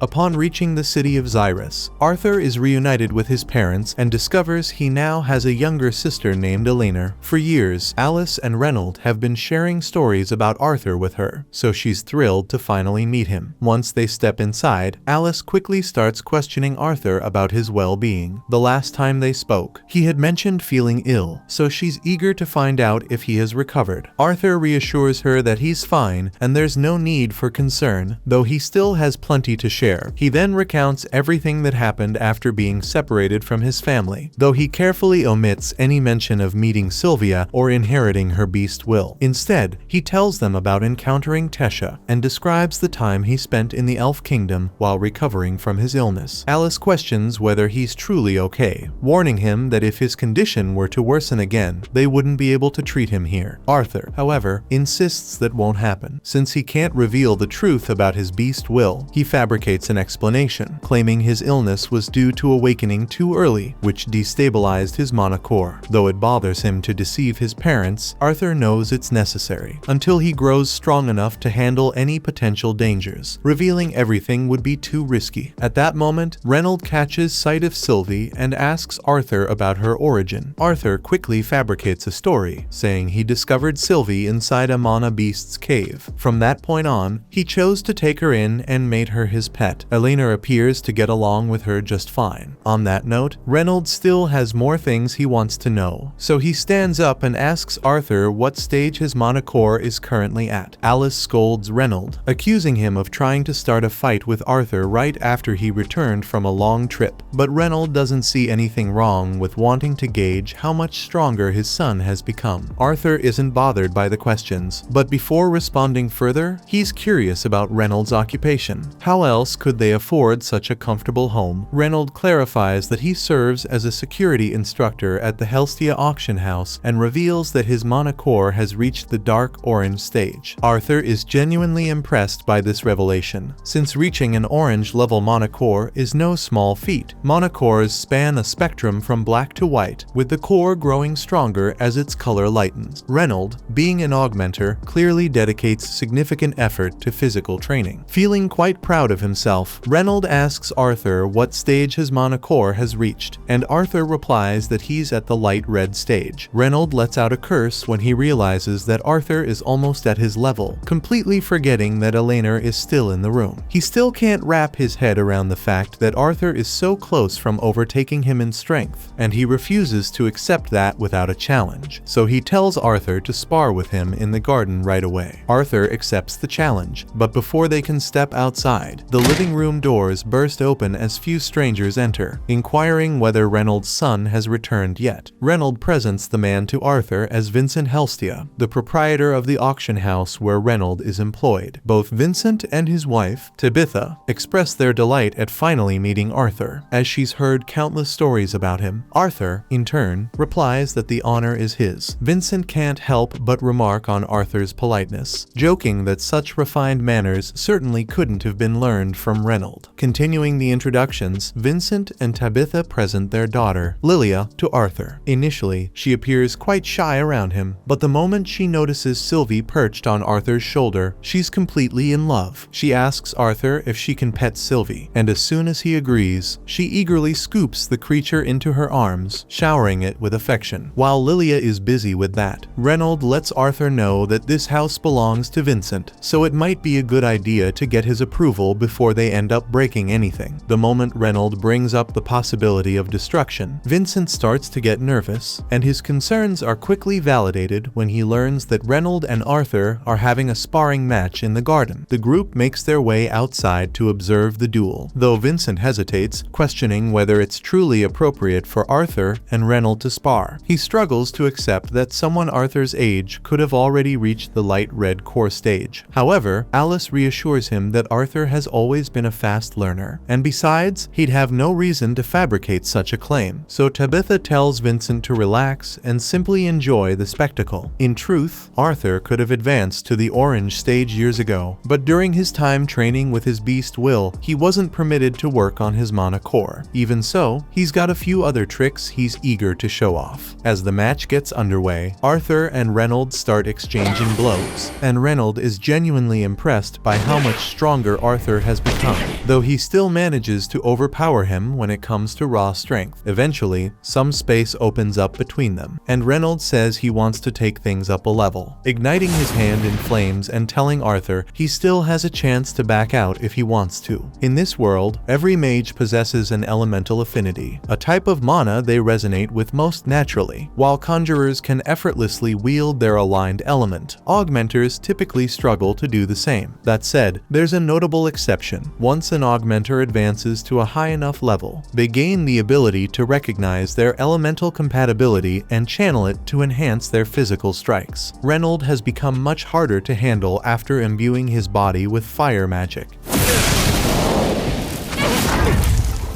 So Arthur makes the decision to go all out as well, pouring mana into his arms. The two collide once more, and now the fight is far more evenly balanced. Yet Arthur is still forced back by Reynolds' raw strength. Thanks to the knowledge from his past life, Arthur's training with Virion was incredibly productive, allowing him to fully master fire magic much earlier than expected. Because of this, Virion suggested he might want to push beyond ordinary fire. And what we're seeing now is the outcome of that rigorous training. Once more, Arthur channels mana into his hands, but now, sparks of electricity flicker around him as he summons lightning. Reynolds is stunned. He can hardly believe Arthur has truly mastered an advanced form of fire magic. Yet Arthur isn't finished. Even as he wields lightning, he also manipulates the water from the fountain, sending it surging toward his father from behind. Though Reynolds manages to block the strike, he's completely astonished that Arthur can command both fire and water elements at once. He's never been prouder of his son, so he pulls Arthur into a hug and asks where he picked up a move like that, and if he's got any other cool tricks up his sleeve. Arthur says he only just started learning how to use lightning magic, and while he's still not great at controlling it, he's definitely improving. That's when Elena rushes out onto the field to make sure both Arthur and Reynolds are okay. Meanwhile, Vincent and Tabitha just stand there in awe because no normal kid should be capable of what Arthur just did. That evening, as they gather for dinner, Vincent can't stop raving about how remarkable Arthur is. Reynolds remarks that he's known Arthur was extraordinary ever since the boy first awakened his mana at just 3 years old. Vincent finds this hard to believe. After all, even the most prodigious talents in this world don't awaken their mana until around the age of 8, although most geniuses don't blow up their house in the process. Reynolds bursts out in laughter when he recalls that incident, but maybe he laughed a little too hard because he ends up falling over in his chair. At that moment, Vincent rises from his seat and proposes the idea of Arthur enrolling in Xyrus Academy. The suggestion takes Reynold by surprise. He had never even entertained such a thought before, since Xyrus Academy is an elite institution primarily attended by the wealthy and powerful mages of their world. Tabitha nods in agreement with Vincent, adding that they'd be willing to pay for Arthur's tuition. After all, someone with his extraordinary talent is destined for greatness. However, Alice hesitates to accept their generosity. They've already done so much for the family, and now offering to cover Arthur's education feels like too much. Besides, Arthur is just 8 years old, and the Academy's minimum enrollment age is 10. Vincent says he already thought of that, and due to the nature of his work, he happens to know the director of the Academy personally, so if he talks to her about it, he's sure he can get an exception for Arthur. However, before Vincent can say anything else, Arthur chimes in and says it would be nice if they asked for his opinion before making a decision like that. He just reunited with his family today, and he'd prefer to spend some time with them before anyone starts talking about sending him off to school. He then excuses himself from the dinner table and starts walking through the halls, but he still isn't familiar with the layout of this house yet. Just then, Lilia calls out to him and warns that Arthur might get lost in the basement if he continues heading that way. Lilia instructs Arthur to follow her. She guides him to one of the break rooms where the household servants are gathered. The servants greet Lilia warmly, as she frequently visits during her free time. Even though Arthur only arrived today, they all recognize him. After all, he set the garden on fire during his earlier confrontation with Reynold. Arthur offers an apology for the inconvenience he caused, but none of them seem particularly upset about it. Lilia checks with Maria to see if there's any duck remaining, and Maria confirms there is, though she cautions Lilia to watch her portions as she's been putting on a bit of weight recently. One of the maids explains to Arthur that Lilia frequently visits this place whenever she feels overwhelmed. Her parents are pushing her relentlessly to awaken as a sorcerer, forcing her to attend lessons constantly, while Lilia herself does want to become a mage. The constant pressure wears on her, so she needs to escape and unwind from time to time. Later that night, Arthur is spending some time with his parents, and they are still really excited to have their little Arthur back. He looks a lot different compared to the last time they saw him, but he's still the same person on the inside. Thanks to Arthur's incredible talent, he's certain to become a powerful mage someday, but regardless of that, his parents would always love him just the same. They'd love to chat longer, but they figure Arthur must be exhausted after such a long day, so they stand up and bid him good night. Before heading out, though, Reynold wants to address what Vincent mentioned earlier. He might come across as insistent, but everything he said was for Arthur's own good, and of course, no one would force him to attend the academy if he truly didn't want to.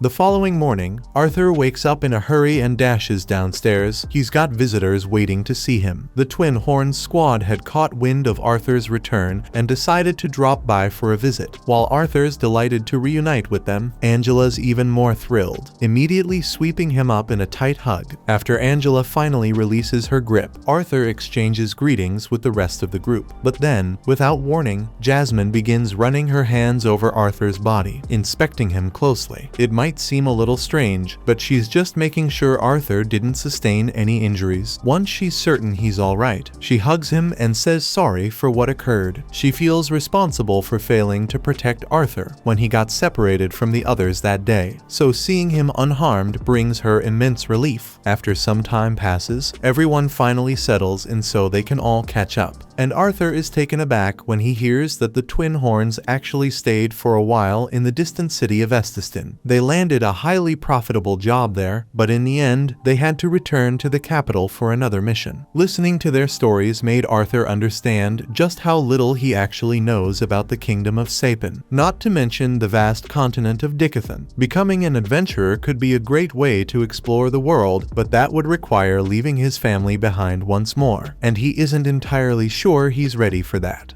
Arthur finds himself back in his room a few days later, training with his beast will. When he makes a discovery, it allows him to stop time. However, at his current level, he can only hold time frozen for a few seconds, and each attempt leaves him completely drained. He begins to question whether all this effort is truly worth it for a power he doesn't fully grasp. But then, he reminds himself of the reason he's pushing so hard to protect the people he cares about. No matter how difficult it gets, he's determined to keep training. But right before that, he notices just how bad Sylvie smells. So without hesitation, he scoops her up for a bath. Sylvie absolutely despises being washed, but Arthur isn't about to let her roam around filthy inside this mansion. And while he's thinking about the mansion, since the Helstia family lives in such luxury, their auction house must be incredibly successful, though he doesn't know much about them beyond that. After finally finishing Sylvie's bath, Arthur is drying her off on his bed when his family walks in and announces it's his turn to get cleaned up. Since he hadn't bothered much with his looks during his time in the Elf Kingdom, his mother drags him to her hairdresser, who guarantees he'll leave looking amazing. A few hours later, he doesn't look all that different. Just a bit of his hair has been trimmed, but everyone insists he now looks incredibly stylish. Arthur asks why everyone suddenly seems so interested in how he looks, and Tabitha responds by saying she had been considering giving him a tour of their auction house. However, since the Helstia auction house is highly prestigious and even receives visits from members of the royal family, they couldn't possibly let him enter with his hair looking the way it did. Since they're already in Xyrus City, Tabitha suggests giving Arthur a tour, and Elena immediately chimes in, excited to join so she can spend time with her older brother. Lilia feels a twinge of jealousy. After all, before Arthur returned, Elena used to spend most of her time with her, but Lilia also wants to be around Arthur, so she tries not to let it bother her too much. The group enjoys the whole day together, even stopping to play ring toss around a nearby statue. But some random guys suddenly hurl a ring straight at his head before casually walking away. Arthur turns to Lilia and asks if she has any idea what that was about, since those guys were acting ridiculously rude for no reason. She clarifies that those were students from Xyrus Academy, and they behave that way because, in that uniform, nearly everyone in town treats them like royalty. Arthur feels let down, as he hadn't expected to encounter arrogant academy kids here, but he chooses to overlook it for the time being. A short time later, Arthur detects some intriguing energy emanating from a shop, so he heads over to investigate, and his parents clarify that the store deals in beast cores. Arthur is astonished, as he was unaware that beast cores could be bought, having never witnessed such a thing in the Elf Kingdom, though it's quite typical here in the Human Kingdom. Tabitha had mentioned that beast cores can boost a mage's power, and if one contains a beast will, its price can go as high as 100 gold coins. To give some context, that amount of money could support Arthur's family in comfort for the next 250 years. She goes on to say that the auction house will be selling some beast cores later, so if he'd like, she could let him handle one. Arthur thanks her for the kind gesture, but he isn't too eager since he's already content with the beast core Sylvia gave him. Just then, Lilia chimes in and asks her mother if she can have a beast core, but Tabitha promptly refuses, explaining that simply owning a beast core won't help her awaken as a sorcerer. Besides, she believes it's far too costly for someone Lilia's age. Despite Lilia's continued attempts to persuade her, Tabitha stands her ground and says the discussion is over. They then head to a cafe for lunch, but Arthur can clearly see that Lilia is still very upset about what happened. From what was said earlier, it's obvious to him that Tabitha doesn't want Lilia to rush her awakening. Still, for some reason, Lilia seems unusually impatient. Arthur is just about to ask her what's going on when he suddenly realizes that Lilia has disappeared. She's already started walking into a dark alleyway. Arthur stands up and follows her, eventually finding Lilia inside a magic store. She's examining one of the less expensive beast cores, and with her saved allowance, she could actually purchase it herself. But Arthur questions her, asking if she's certain about this. After all, just having a beast core won't guarantee that she'll suddenly be able to wield magic. But Lilia insists she won't know for certain unless she tries. She reaches for the beast core, but Arthur quickly takes hold of her hand, urging her to wait. He really doesn't think it's the right move. Yet Lilia refuses to listen to him, frustrated that he could never truly understand how she feels, not when he's already so naturally gifted. She steps back from Arthur, but in doing so, she unintentionally collides with a boy behind her, revealed to be the same Xyrus Academy students from before. She offers an apology for the bump, but the boy's ego is too puffed up to see it as a simple mistake, so the group gears up to pick a fight. Hearing the disturbance, the store owner steps out to investigate, but the moment he spots the Xyrus Academy uniforms, he decides he wants no part in dealing with those troublemakers. Without a word, he turns around and retreats into his office, pretending he saw nothing. Now the boys are free to do as they please, and their first thought is to teach Arthur and Lilia a lesson by burning them. Lilia quickly ducks behind Arthur for protection. Arthur would prefer to settle things peacefully, but given how unreasonable these guys seem, he braces himself to teach them a lesson instead. But just as the fight is about to break out, Tabitha and Alice arrive, ordering everyone to dismiss their magic at once. The boys, however, brush off Tabitha's warning, asking if she really believes she can stop them. Even the shopkeeper rushes out, pleading with Tabitha not to provoke the boys. After all, if they wanted to, they could easily reduce the entire shop to rubble. However, Tabitha warns them that even Academy students won't escape consequences if they dare lay a finger on the Helstia family's daughter. The moment the boys realize Lilia is a Helstia, they panic. After all, her family is one of the Academy's biggest benefactors, and expulsion would be guaranteed if the director learned of this. So, they start to depart without further trouble, but not before insulting Lilia by calling her an incompetent. Upon returning home, they immediately tell Vincent about the incident. He's stunned to hear that Arthur and Lilia almost came to blows with Academy students, though thankfully, Tabitha intervened before things escalated too far. Vincent realizes with a chill that if she hadn't stepped in, Arthur might have gone far enough to kill those boys. Lilia apologizes for causing so much trouble, but Vincent tells her it's nothing to worry about. She didn't do anything wrong, and with all the donations he has made to the Academy, an incident like this won't affect her chances of enrolling. He also tells Arthur that the same applies to him, but Lilia feels so insecure that she assumes her father is suggesting Arthur should enroll in the Academy in her place. Her parents try to comfort her, insisting that's not what they meant, but Lilia, seeing herself as a failure for not being able to use magic, believes they must see her the same way. She shouts that she hates them both and runs off, leaving her parents completely baffled. A few hours later, when it's time for dinner, Arthur heads to call Lilia down, only to discover she isn't in her room. Back when Lilia was younger, Vincent used to tell her stories about the Academy, which filled her with excitement, and that eagerness made her impatient. Still, she couldn't enroll until she awakened her mana, and that's taken much longer than anyone anticipated. Her parents constantly reassured her that there was no reason to hurry, but when she saw Arthur already mastering magic at such a young age, it left her feeling worthless. Eventually, Arthur finds her alone in the maid break room, and though he wants to apologize, he hesitates, worried that his words might come across as condescending. Unsure of the right way to handle the situation, he struggles with how to approach her. However, before Arthur could say anything, Lilia apologizes for being jealous of him. After Arthur demonstrated his power, he earned all of her father's attention, but she doesn't blame him because it's her own fault for being so incompetent. She really thinks her parents are disappointed in her, and Arthur understands the feelings of self-doubt that must be racing through her mind, so he takes her face in his hands and assures her she's not a failure. He can see how much effort she's put in, and he knows her parents recognize it too. Arthur is certain they're incredibly proud of her, and some unusual exception like him appearing doesn't change that. Lilia lets out a laugh, finally seeing how ridiculous she'd been acting. Her father wants her to become a sorcerer so she can be happy, which is why he has been donating so much money to ensure that she gets enrolled at the Academy. She understands that her parents don't want her to push herself too hard, but the more Vincent does to secure Lilia's position, the more others will look down on her as a spoiled child. Wanting to help her, Arthur asks if she truly wishes to wield magic, because if that's the case, he knows a way to accelerate the process. Later that evening, Arthur informs Lilia's parents that she's gone out, catching them completely by surprise. Confused, they press him for an explanation. Arthur tells them that he sent Lilia to do some training so she can awaken her magic, but in case they are worried, he assures them that the people he sent Lilia to are really nice. Vincent and Tabitha ask him why he would send Lilia away without getting their permission first, but Arthur tells them Lilia is the one who wanted it to be this way. Had she spoken to her parents before leaving, Lilia's determination might have faltered. Still, she made sure to write them a letter, which Arthur now passes to Vincent. In it, she confesses how worthless she's felt all this time without magic, and swears that no matter how many years it takes, she'll train relentlessly until she becomes a truly powerful sorcerer. However, until then she isn't going to return home, so she tells her parents to take care of themselves. Vincent falls to his knees in despair because he realizes this is all his fault. He is the one who reinforced the idea that Lilia needed to become a mage to be happy. In truth, whether she can use magic or not, she will always be his daughter, so he could never think of her as useless. After Vincent finishes speaking, Arthur turns to Lilia and says it's time to step out, and to Vincent's shock, she had been concealed behind the door the whole time. Arthur then begins by expressing his regret for deceiving them. He understands how crushing it feels to believe your child has vanished without warning, and he sincerely apologizes for making them endure that fear. But his intention was to show Lilia that her parents would care for her no matter what, even if she couldn't use magic. Vincent gets why Arthur went to such lengths, so he isn't angry. In fact, it makes him see just how mistaken he had been. He walks over to Reynold and Alice and says he's sorry for pushing to send Arthur back to the academy right after he finally came home. He also feels the need to say sorry to Lilia for almost pressuring her into becoming a sorcerer. He assures her that attending the academy isn't necessary. She doesn't have to master magic to find happiness, and the choice is entirely hers. Lilia is grateful for his words, but she responds that she still wishes to go to the academy, even if her magic takes longer to awaken. She explains that her dream is to become a sorceress who uses her powers to bring joy to others. Arthur tells her that if she's certain this is what she truly wants, he's willing to awaken her magic himself. And since he's going to unlock Lilia's mana, he figures he might as well do the same for Elena while he's at it. The two girls take their seats in the center of the room, and Arthur instructs them to begin by closing their eyes, taking deep breaths, and exhaling slowly. This will help them become aware of the mana inside them. Elena picks up on the sensation immediately, but Lilia still doesn't feel anything stirring within her. She starts to worry that maybe she just isn't cut out for magic, but Arthur reassures her she simply needs to keep trying. Then, placing a hand on each of their backs, he gives them a heads up. He's going to activate their mana now, and they might notice a slight warmth spreading through them. Lilia begins to see lights once Arthur finishes. That's the sign her mana has awakened at last. Overwhelmed with joy, she can hardly contain her excitement. Later, Arthur and his family receive an invitation to the Helstia auction house, and they're all struck by how massive and grand the venue appears. Alice begins to feel uneasy, unsure if she's suited for such a high-class event, but Tabitha comforts her, saying there's no need to worry and they should simply enjoy the evening. This particular auction has stirred excitement among both adventurers and nobles, as it presents a unique opportunity to purchase rare treasures gathered by Vincent. Among these are items like magical beast cores and lavish foreign statues, which is why the security measures are extremely strict, with Reynold overseeing all the guards on duty. As the auction kicks off, Vincent takes the stage and reveals that they have very special guests in attendance tonight: the royal family of Sapin Kingdom, King Blaine, Queen Priscilla, along with Prince Curtis and Princess Catherine. The crowd erupts in cheers for the royals, leading Arthur to conclude that they must be just and beloved rulers for the people to hold them in such high regard. With the royal family present, Reynold and his guards double their vigilance, ensuring that nothing happens during the event. Meanwhile, within the auction hall, Vincent kicks things off by presenting the first item up for bid. This particular blade was crafted by a renowned artisan, and mana has been infused into it, allowing electricity to surge through its tip. The opening bid for this electrified sword is set at 50 gold coins, but without hesitation, one of the attendees counters with an offer of 51. As the bidding war heats up among the participants, Arthur finds himself wondering whether he could imbue a compatible weapon with an elemental attribute of his own. At that moment, he notices Vincent presenting a pair of masks, which immediately catch Arthur's attention. But his focus shifts when he realizes Sylvie is nowhere to be seen. Initially, he assumes she might be playing with Lilia or Elena, but upon spotting them asleep nearby, he rises from his seat to go search for her. Meanwhile, Sylvie strolls through the corridors of the auction house when, unexpectedly, the sorcerer accompanying the royal family intercepts her. Back at the auction stage, Vincent unveils the next item, an rank lion cub. The moment Prince Curtis lays eyes on it, he turns to his father and insists on having one. As the bidding begins, begins. A king swiftly places an offer of 1,000 gold coins. Naturally, no one dares to challenge the king's bid, so the lion cub is promptly sold to him without any further competition. The king steps onto the stage to claim the kitten, and Vincent asks what he intends to do with it. The king replies that he could tame the creature for himself, but since Curtis has offered to train the beast to the best of his ability, the king plans to entrust it to him instead. Meanwhile, Arthur is searching for Sylvie when a sharp scream echoes from the hallway.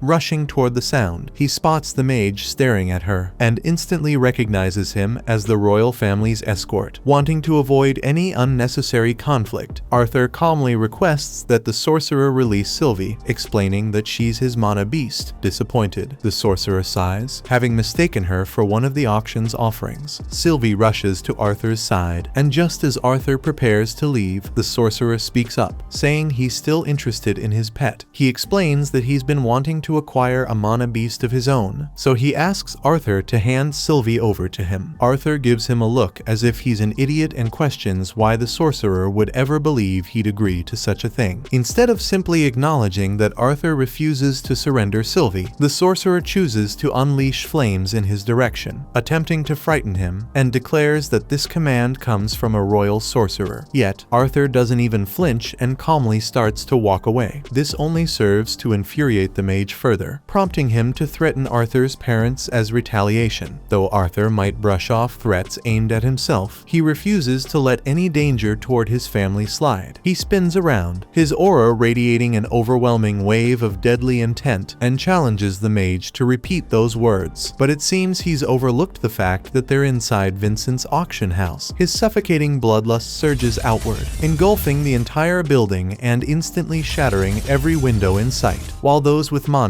like the king, manage to endure the pressure, those without, such as Vincent, collapse instantly under the crushing force. The king moves to check on Vincent, while the royal guards encircle their monarch, assuming the murderous aura must belong to an enemy. The king, however, assures them he can protect himself and orders them to focus on shielding the other guests and apprehending the intruder instead. Arthur quickly grasps the consequences of his actions. While he may have successfully intimidated the royal sorcerer, he also just unleashed complete chaos. He withdraws his bloodlust, but it's too late. Panic has already taken hold, with confusion spreading and no one understanding the situation. Reynolds takes charge, commanding everyone to evacuate immediately while he works to bring order to the mess. Following the incident, after everyone has been safely evacuated, the king requests a private conversation with Reynolds. He wishes to confront Reynolds about his failure to apprehend the culprit, and Reynolds offers an apology. However, the king regretfully informs him that punishment is unavoidable. Reynolds accepts whatever penalty the king deems appropriate, but before the king can deliver his decision, the sorcerer intervenes. The mage urges the king to show leniency, pointing out that no lives were lost in the ordeal. However, the sorcerer isn't acting out of pure kindness, and he makes that evident by remarking on how impressive Arthur's mana beast appears. The king proceeds to introduce Sebastian to everyone, explaining that he is a mage tasked with protecting the royal family. Having saved the king's life on numerous occasions, Sebastian has earned the king's deep respect. So, when Sebastian expresses his interest in Arthur's mana beast, the king turns to Reynolds and asks if he would be willing to hand it over as a gesture of gratitude for Sebastian's earlier leniency. Arthur attempts to speak, but his mother quickly interrupts him, reminding him that it's disrespectful to speak out of turn to a king. In response to the king's request, Reynolds speaks up, explaining that he cannot comply because Arthur acquired Sylvie on his own, and thus Reynolds has no authority to hand her over to someone else. At that moment, the king chooses to address Arthur directly. Facing him, he asks if Arthur would consider giving Sylvie to Sebastian, but Arthur refuses, stating that nothing could ever replace Sylvie. The king then suggests a trade, offering the world lion cub he recently obtained in exchange for Sylvie. He insists that although Arthur's mana beast may be rare, the lion cub cub should be considered more valuable. Still, Arthur declines his offer once more and making it clear that he has no intention of selling or trading Sylvie under any circumstances. The king begins to lose his patience and reminds Arthur that he has already asked him twice, insisting that a king should not have to repeat himself. He makes one final request for Arthur to hand over Sylvie, but the king's persistence starts to irritate Arthur. Rising to his feet, Arthur asks the king if he himself would be willing to sell his own children. Hearing this stuns the king so much that he doesn't know what to say, but Arthur continues and reminds the king that he has already turned down his request 3 times already. Yet he refuses to accept that some things are so precious that they aren't for sale, so he wants to know how the king would respond if someone came up to him and demanded to buy his children. The guards rush forward at once to strike Arthur for showing disrespect to the king, but Arthur effortlessly knocks them both out with a single punch. Sebastian starts calling them fools for not managing to kill one small child, and he is determined to obtain Sylvie no matter what. To that end, he casts a spell, hoping to burn Arthur to death. Yet, Arthur triggers his ultimate ability, freezing time throughout the entire room, except for Sebastian. Sebastian looks around in confusion, wondering why everyone has suddenly frozen, but Arthur informs him that none of them can hear anything he says. Arthur then starts to approach him slowly, and in a panic, Sebastian warns him to stay away, claiming that Arthur has no chance against a royal sorcerer. In response, Arthur calmly breaks one of Sebastian's legs. He starts calling out for help, but Arthur tells him no one can save him here, so he had better listen to what Arthur has to say while he is still conscious. Arthur warns him to know his place and be careful about who he threatens, because next time things will be much worse for him. A few seconds later, time returns to normal and Arthur passes out from all the exertion. A short time afterward, Arthur wakes up in his bed with a pounding headache, realizing he might have pushed himself too far by using his ability. Though he managed to freeze time for a brief moment, the strain on his body was immense. Just as he's processing this, Alice enters to check on him, relieved to see he's finally awake. Arthur asks her to fill him in on what happened after he lost consciousness, and Alice explains that everyone was stunned when he collapsed suddenly. She hurried to treat him, but even so, his body took a long time to recover. Now that Arthur appears to be doing well, Alice takes him into town to go shopping after their talk. As they walk through the streets, Arthur notices a hairpin that would suit Elena perfectly, but since he still has no money, Alice purchases it for him, suggesting he give it to Elena as a present later. She even offers to buy something for Arthur too, but he hesitates, wondering if they should really be spending money, especially since Reynolds may have lost his job at the auction house. However, Alice tells him he doesn't have to worry about their family's finances because she has a job as well. Arthur had no idea of this, but apparently Alice makes luxury items and they are quite popular among the nobility, so she makes a decent amount of profit, so they can still afford to buy whatever they want. So much so that by the time their shopping trip is over, Arthur and Alice are carrying a bunch of bags. When they arrive back home, they overhear Reynolds in the living room speaking with someone, firmly stating that his silence isn't for sale when his son was almost killed. Arthur steps in and asks what's going on, and as soon as Reynolds sees him, he expresses his relief that Arthur is up and about. Arthur reassures him there's no need to be so worried, as he's completely fine. The man Reynolds had been speaking to suddenly recognizes Arthur as the boy from the incident and invites him to join their conversation. The man hands Arthur and Reynolds a pouch of gold from the king, calling it a modest apology for what he describes as yesterday's minor incident. Arthur disagrees. Being assaulted by 2 knights and a royal sorcerer hardly feels minor, but he chooses to remain quiet, thanking the man for making the trip. Pleased by Arthur's response, the man smiles and reassures him that the 2 guards involved in the attack have already been fired. After all, he explains, the king would never condone harming a child over something as trivial as a declined request. Reynolds believes that simply firing the knights who attempted to murder his son isn't a sufficient punishment, but the man counters by reminding him that Arthur was disrespectful to the king in the first place. Moreover, the king showed mercy by forgiving Reynolds' failure to protect the auction house, so he shouldn't begrudge the guards receiving a bit of mercy too. Just as Reynold opens his mouth to respond, Arthur interrupts, insisting there's no reason to be angry. After all, it was his own fault for speaking improperly, and since he escaped without serious harm, it doesn't trouble him. Arthur asks about Sebastian's condition, since his leg was broken. The man clarifies that Sebastian was relieved from his position for assaulting Arthur, and is currently undergoing treatment in a hospital. Sebastian kept claiming that Arthur was responsible